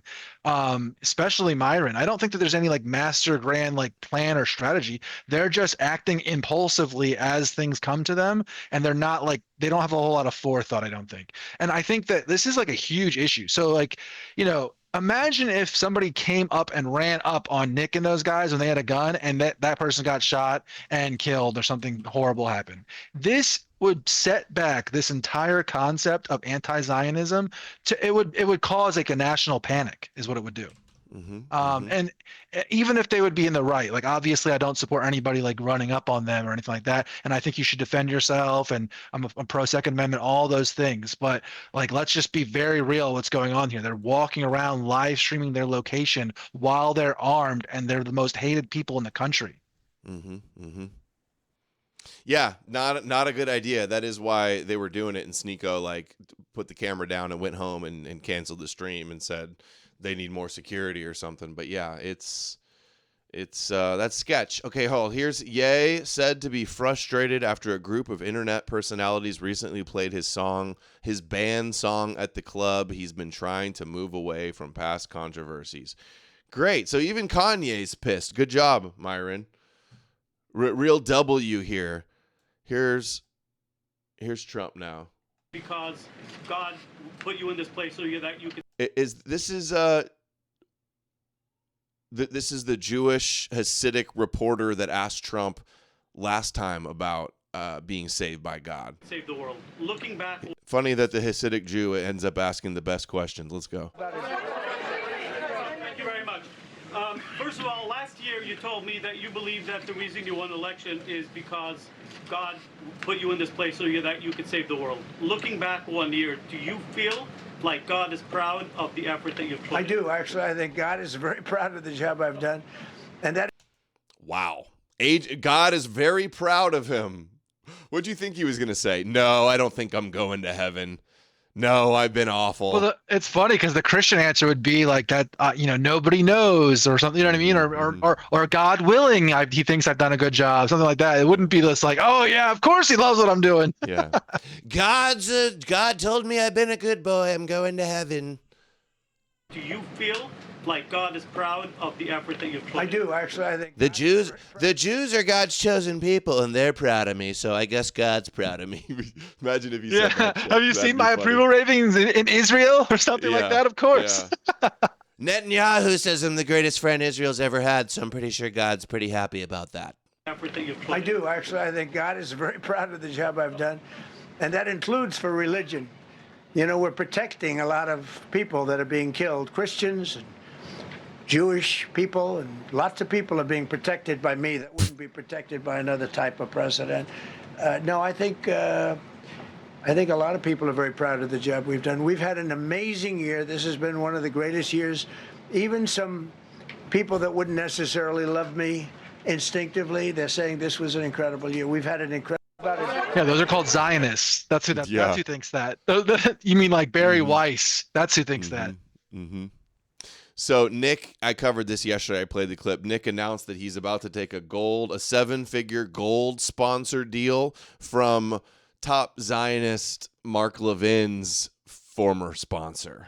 And E. Michael Jones, checking in on the Tradcat E-Crusaders, E. Michael Jones says, "This makes sense, and it clarifies the mysterious incoherence of Fuentes' latest rants. He who pays the piper calls the tune. No one need take this guy seriously anymore. The only thing that comes out of his mouth is Jew money." Whatever. Hey, EMJ, Michael the only Jones thing that comes out of the only thing that comes out of your mouth, EMJ, is Jewish scripture. Boomer post rationalizations on why we must give up our civilization because your book told us so. Yeah, boomer Jew worship is all that comes out of your mouth. But it's just funny that even like the top Catholic anti-Semites can't get along. Oh, it is fun. Well, I mean, there's so much of that on the timeline, right? Like it's just like Catholics and fighting each other over other stupid stuff. Yeah. Meanwhile. Well, and did you see? There's two clips of Nick. I know you got. I think you got to go soon, maybe. But those other two clips of Nick I posted. 20 minutes. 20 minutes. Okay, we got those. I don't know if you saw those. If you scroll up, they're both Nick clips from the Tim Pool that he was on last night. That both of them are good. Talking, you dropped it in Odysee. Nick on the Jews hate the Romans. I saw that. I didn't. He just says they're the basic that they destroyed the temple. Well, isn't it seem like he's closer? Well, it doesn't matter. Closer to what? Closer to what? Like he understands like this concept. Like he's I don't know. He didn't used to talk about this as much. This like Rome versus Judea thing. I don't know.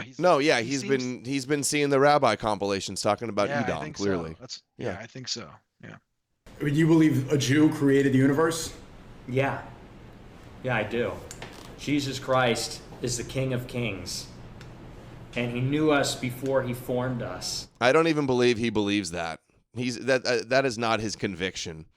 How stupid must you feel to say the words that a Jew created the universe? Okay. I mean, you believe a Jew? It's such a joke. And just so we know, I mean, there wasn't in that clip. It cut it off, but part of the reason there is, and Sneako's totally right, is that Nick is like, oh, I don't know how you guys listen to that. Like he's making fun of it and saying how ridiculous that is.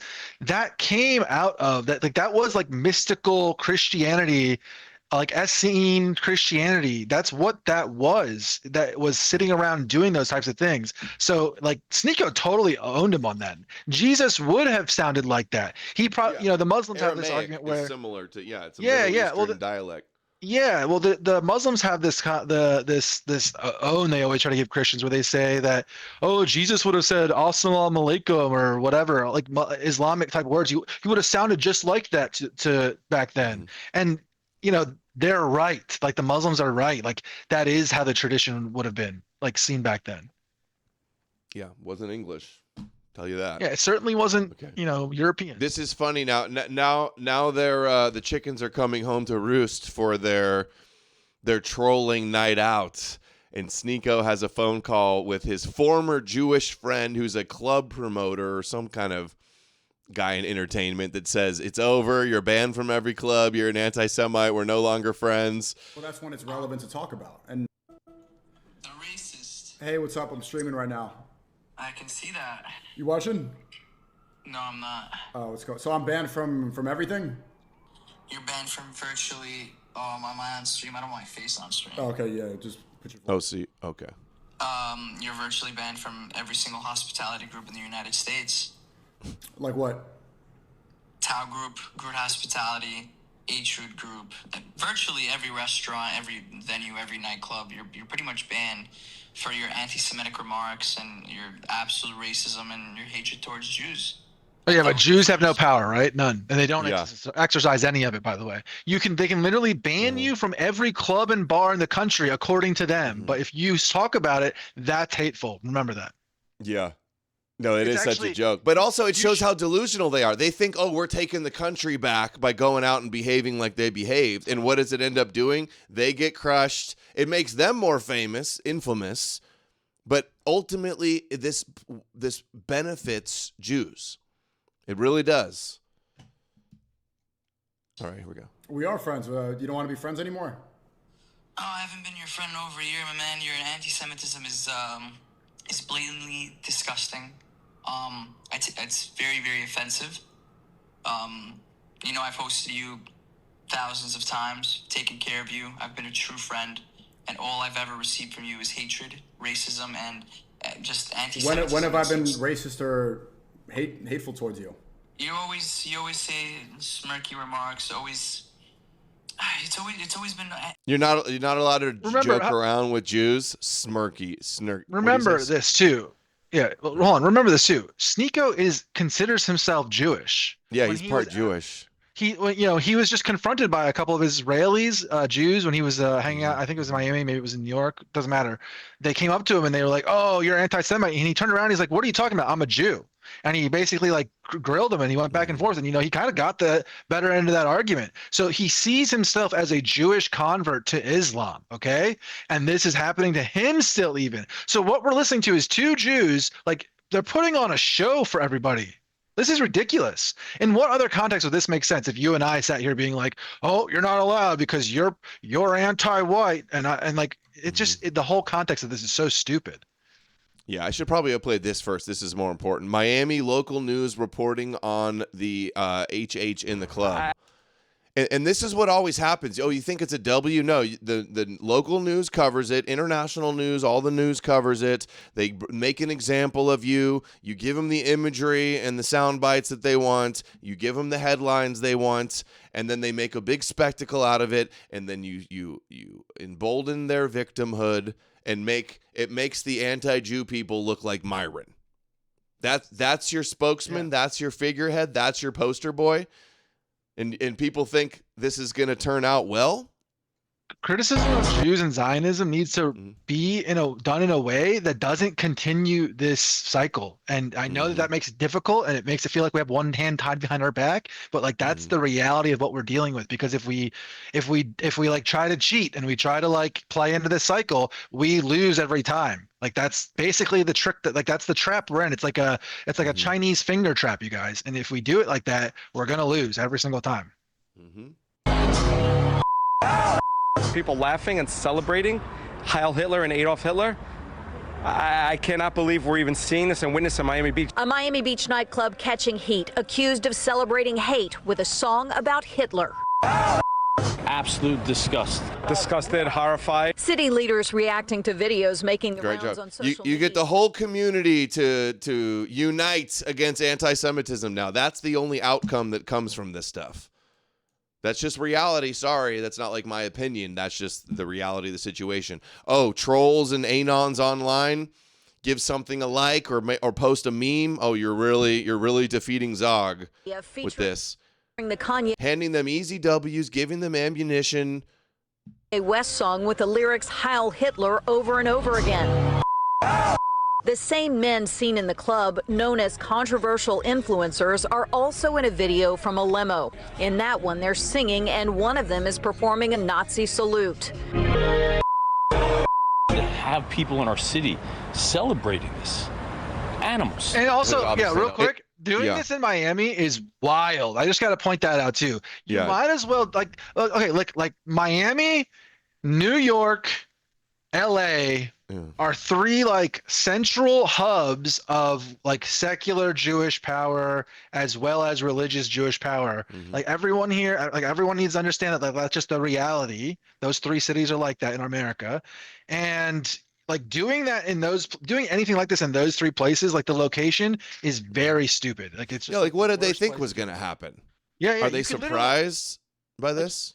You could do this in Chicago and you actually might get away with it. Like he could have done this, like, you know what I'm saying? Like that's, I mean, obviously there's Jews in Chicago. I'm not saying that, but you understand what I mean, right? Like the mayor of Miami and all these like different, like a lot of Jews, older Jews that have a lot of money retire in Miami. They spend their winters in Miami. Basically like a tons of like portions of the Jewish population in the United States migrates to Miami every winter right now. So like all the Jews in the country, or a lot of the Jews in the country, are down there in Miami, and they're doing this in Miami. It's like the stupidest location they could have done this in. And you know what else, which is extra annoying, is Nick's whole thing was always, optics, and I'm a good 100%. Catholic boy, and we got to have standards and good optics, and be, what's it, like, exceptional, there's some, like, exceptional term, right? It's not exceptional whites. High value. Elite human capital. Elite human capital, right. Yeah. And then if this was like some white nationalist, or like he'll criticize the Australian dudes or whoever else, if they do that, it's bad optics and disavow and Patriot Front bad and all that stuff, right? But when it's Kanye or his black friends doing it, he loves it. If this was full of a limo full of like Groypers or other nationalists, and they started doing this, he would say, hey, cut that out. That's bad optics. What are you doing? This is going to be used against me. But then he just sits there and lets his dumb idiot friend Myron, who got famous on a trash podcast with like Miami whores, basically, talking shit to Miami whores. So huge W, great alliances and allies here that we got going on here. Something that you should just, I mean, here, you should play this clip or finish this clip, but we should mention Australia as well, by the way, and Joel as well. Yeah. And by the way, I do agree with Nick in his criticisms about the optics over there. Look what just happened. They're passing hate speech laws. Their groups disbanding. They're all getting locked up. I just posted two posts that we should just, I mean, like I said, I know you're trying to, we don't have a lot of time. We'll get there in a second. Let's just finish Sounds this good. one. Salute. News piece. To have people in our city. Actually, Andrew did look a little irritated there. He's like, celebrating this. Animals. This is obviously not welcome in Miami Beach. It should not be welcome anywhere in the world. And by the way, I spoke to other club operators. They are not welcome in their club. How they got into this club, open arms, I want to know how. The videos are from Saturday night. This one 3 inside people the were Club fired. Vendome at yeah. They fired the people there. 3 Washington Avenue. The club releasing a statement on Kanye's social media pissed. that reads in part, "We want to be unequivocally clear. Vendome and our hospitality group do not condone anti-Semitism, hate speech, or prejudice of any kind." It goes on to state, "We are deeply disturbed by the harm caused by this incident and the circulation of this footage." The Post explains the business is looking into safeguards and procedures to make sure this doesn't happen again. As for the men in the video celebrating the song, the mayor has this message. It's disgusting, it's shameful, and you are not welcome in Miami Beach. And the owners of the club, or the management of the club, also said in the statement that they are working to determine who allowed that song to be played so that they can be held accountable. We're live in Miami Beach. Jessica Holly, 7 News. That's how this stuff ends. That's how this story ends. Let's see this Australia thing. Yeah. So basically, from my understanding, I've got a lot of friends in Australia who, from group chats and they listen to your show. Parisia Time's a good one. A couple of people that we know, who are from Australia, and this isn't being talked about at all because of all this like Nick drama and all this other stuff. But while this is all going on and these guys are like getting smashed by having like terrible optics for the last week and a half, this is what's been going on in Australia, where they've essentially there's some pretty draconian laws, and they're being passed while like literal rabbis are sitting there looking in. You can see it in this thing. And like this is all the reaction to the shooting at the Hanukkah event. Exactly. They dropped the hammer on the white groups over there. And they used the pretense that like Joel made an edgy post on Telegram, but like the joke, like from my understanding, is just like an edgy joke that anybody else makes on Twitter on a daily basis. He basically made it on Telegram, and like that's what they're kind of like using as the pretense. And he just got denied bail again, so he'll be there for another month. So he'll be there for 3 total months minimum so far. And like from my understanding, like they're torturing Joel. They won't let him, I don't think he's a Christian, and they're talking about not even letting him have the Bible and all this other stuff, right? Like they're mentally torturing him. That's based. Making an example of him. Yeah, right? That's based. We should ban the Bible from all prisons. Right, but I mean, if you're gonna have something, I would like to have something to read. If I'm in, he's in solitary confinement for 23 hours a day, is the last report I saw. So they're not even letting him out to shower on certain days. Like it's like that. And his charge, what he's charged for, is like making some type of metaphor about raping some politician, right? Something like that. That's what I heard it was. Some kind of joke that a Groyper could have made. Okay, so Nick is sitting there mad at Joel because they got like their personal beef and they have like optics disagreements, and then like they're both ending up getting like the state or institutions to like react poorly because they pulled hard on the Chinese finger trap, basically, right? Like that's what they're doing, both of them, by the way. And that sucks because I don't hate Joel or anything, but I do agree with some of that critique. As expected, the Combating Anti-Semitism, Hate, and Extremism bill has passed the House of Representatives without amendments. So yeah, RIP Australia, the crackdown is here. The beta test for America. Let's hear a little more of this. What's with your? I never talk about politics. Whenever we talk, we hang out. You bring it up. I don't talk about it. Activist, but you never bring up any other world problems other than Jews. And you know what? That's also not true. I got pushback for talking about Haiti, for talking about what's happening in America. I just spoke about what's happening in Iran. I talk about the whole world. Yeah, only when it's trending, honestly. Well, that's when it's. Dude, this Jew's so seething. I speak about injustice. Hebes win again, yeah. Really. Common Jewish W. Well, let's say you do. I haven't watched your content in a very long time. Well, to be fair to this Jew, he's like the most succinct Jew I've ever heard. I mean, because the content I have seen is what inhaling Hitler have to do with anything, any issues in the world. I don't see how that helps you in any way, shape, or form to play that song, do a Nazi salute. I didn't do a Nazi salute, and also no, I didn't. They screenshotted it to make it look like that. I didn't. So I mean, my point is, it's not really about violence. It's just about. I will say he didn't do a Nazi salute, but he like cheered at the part of the song that like says, "I like when when somebody fucks on my bitch." So he was cheering at the cuckold part, which is arguably worse optics than the than the salute. And yeah, I don't know that he actually was doing salutes. It could have been more like he had his hand up in the screenshot thing, but I know he's like this. This is the one that Loomer posted that I've seen before too. It's like they just have the same joke they do over and over again. And this is with Myron, the other guy that was doing it. This guy sucks. We don't need this guy. How is any of this helping? It's not helping at all. You know what it's doing?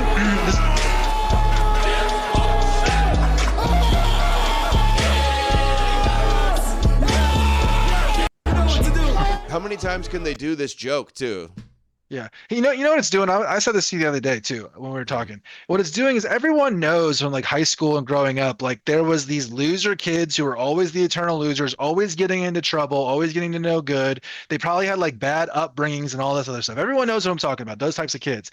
It's like forcing us to be associated with them. It's like they're forcing us to be associated with like juggalos. Everyone knows that from like ICP, not to insult any ICP fans that might be listening, but it's like these guys are like associating anti-Zionism as like juggalos or something ridiculous or to be laughed at or mocked. It's like it's the secularized modern version of how Christianity is, right? Where it sets up the Christian to be mocked for and things like that in the ancient world. This is like the modern version of that. They're like putting forward people like this to make a mockery of their opposition in a way. It's very strange. It's a good system, but we have to be able to point it out. Yeah, and a lot of people point out that Myron was like worked for Homeland Security. He worked for the feds at one point. And then, which I don't know if I'm not saying he's working for the feds. I think it could just be a opportunist, grifting, trolling, doesn't give a fuck but his own attention type of behavior that promotes this. All right, let's go a little bit more here. Should be morally consistent. Everybody should. If I'm getting banned from all these clubs, you're saying I'm getting banned across the country for this, then everybody playing this music and singing along to violent black-on-black violence music, they should also be banned. Well, the black community should take more for themselves and ban people like that. Well, I mean, the truth is. Okay, I don't want to hear any more from that. Let's see. Okay, here's a little bit more about them talking about Myron. This was the conversation we had with Myron. You know what's crazy about it? Myron Games. You know what's crazy about it? Myron Games, I invited him over to the office 6 months ago. This is a meeting Myron and I had. It's no one's business. Myron knows what conversation I had with him. I sat him down. I said, Myron, you know, he came with his dog. It was so funny. Everyone's like, why is there a dog in the office? I said, I don't know. He walks with a dog. It's okay. Bring the dog. And I sat him and I said, you know how great of a communicator you are? You would make such a better point if you chose to do X, Y, Z. This was the conversation we had with Myron. Because I see him as such a talent. Same thing with Nick. You know what's crazy about it? I don't see the talent. I don't see the appeal. I don't see the talent. With Myron, yeah, I don't either. There's nothing about it. Like, yeah. I this is obvious. I can't believe it. Like Myron is the chicken and the scapegoat. They're putting like he's the dumb idiot chicken. That's what he is. He's this like these types of people are like it's like the modern version of the scapegoat tactic, right? Where they are picking wherever they're gonna put all their hatred. Look, they're all Jews are like hating on these people, right? And they're putting all their hate on these people, and then they sacrifice the chicken, right? It's kind of funny. It is. That's kind of what this is. It's like subliminally how that where this concept or where this strategy comes out of anyway. Okay, I don't want to hear any more from that Jewish guy. Let's do the Michael Knowles thing. Last segment. Specifically about the terrestrial and figurative Israel. So Michael Knowles works for Daily Wire, Ben Shapiro. He's a Christian dude. He's rumored to be closeted gay. He really likes cigars. All right, that's your background context. The Vatican in 1985 says, the history of Israel did not end in 70 AD. It continued, especially in a numerous diaspora, which allowed Israel to carry to the whole world a witness, often heroic, of its fidelity to the one God and to exalt him in the presence of all the living, citing Tobit, while preserving the memory of the land of their forefathers at the heart of their hope. And the reference is the Passover Seder. So here, the Vatican is writing not about the church as the new Israel, which is what Christians have always held, but is writing specifically about the terrestrial and figurative Israel of the Jews. He's saying, the Jews went all about this world. They didn't just end in 70 AD, and they've carried this witness, which is often very heroic, and they do have some connection to the land. However, here's the key. Christians are invited to understand this religious attachment, which finds its roots in biblical tradition, without, however, making their own any particular religious interpretation of this relationship. And then, just to underscore the point, the existence of the state of Israel and its political options should be envisaged not in a perspective which is in itself religious, but in their reference to the common principles of international law. Bingo. Love this. This is exactly what the patriarchs are reaffirming from Jerusalem, and it's totally right. And this is why I would not call myself a Zionist or a Christian Zionist or any other kind of Zionist. It's not because I don't like the Jews, and it's not because I don't even support the state of Israel. As I think I've made clear, I am broadly supportive of the nation state of Israel, but I am broadly supportive of it not because I believe. Yeah. He's not a Zionist, but he loves Jews and he's pro-Israel. And he's a Christian. He worships the God of Zion. He's pro-Israel. He loves Jews. He works at Daily Wire, but he's not a Zionist. Okay. Yeah. I guess words have no meaning then. Yeah, exactly. Like none of these labels mean anything. Got it. Okay. And the principles of Zionism, which makes certain historical claims and religious claims that I just don't think are true. Yeah, you believe that God promised the land to a covenant people at one point, but you're not a Zionist. Okay, sure. I don't think also, hold on real quick. I'm sorry. He started this by saying, the church, you used to believe Israel is the church and then and not the ethnic group and all this other. Look, go. Anyone who doesn't understand this, just go read Romans 9. Paul specifically delineates between the two. He explains the very specific distinction between the elect and the descendants, and the ethnic group and the historical group, and the new covenant or the new church. That is split. So that understanding has always been there. So the cope that, oh, we're the new Israel. No, there's parts where they say Israel and they mean ethnic, and there's parts that say Israel where they mean the church. And that's always been the case. So just coping and saying every time the Bible says Israel actually means a church is not how it's supposed to be read at all. And that's just Romans 9. Just go read Romans 9. It's as clear as possible. Yep. Most important, two of the most important chapters, Romans 9 and 11, and Isaiah 60 and 61. The Jews are entitled to the Holy Land because of some religious premise. I don't think that's true. In fact, being Christian, I believe that the Old Testament is fulfilled in the New Testament. Christ is the new covenant, the fulfillment, everything that was typified in the Old Testament is fulfilled in Christ and the church as the new and spiritual Israel. So I don't buy those religious premises, and I don't believe just because a people was on a plot of dirt 2,000 years ago that means they're entitled to it today. If that were the case, we'd have to turn the Black Hills of, we'd have to turn Mount Rushmore over to the This is pretty extreme for him, huh? I was just thinking that. Yeah, for being Ben Shapiro's boy, Ben Shapiro's going to see this and have a heart attack. This is interesting. Yeah. Next, it'll be Matt Walsh to say the same thing, and the walls will really feel like they're closing in. Yeah, right. I stopped right before this. This is actually better than the beginning. I don't believe any of that, and yet I am broadly supportive of the nation state of Israel because I don't like the alternatives.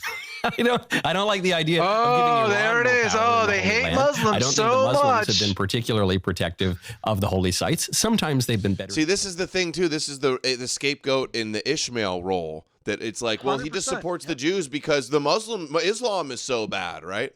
If it weren't for Muslim and Christianity, way more people would take issue with Judaism, but they become like the punching bag and the shield that guards rabbis in Judaism. This is actually incredibly smart what they're doing. They're basically providing a permission structure where you can say you're neutral on Israel, but in practice support every single thing that they do. That's what not look like you're religiously brainwashed 100%. And cucked, but that it's just the rational thing to do is support. We don't have a religious argument here because a religious argument seems ridiculous.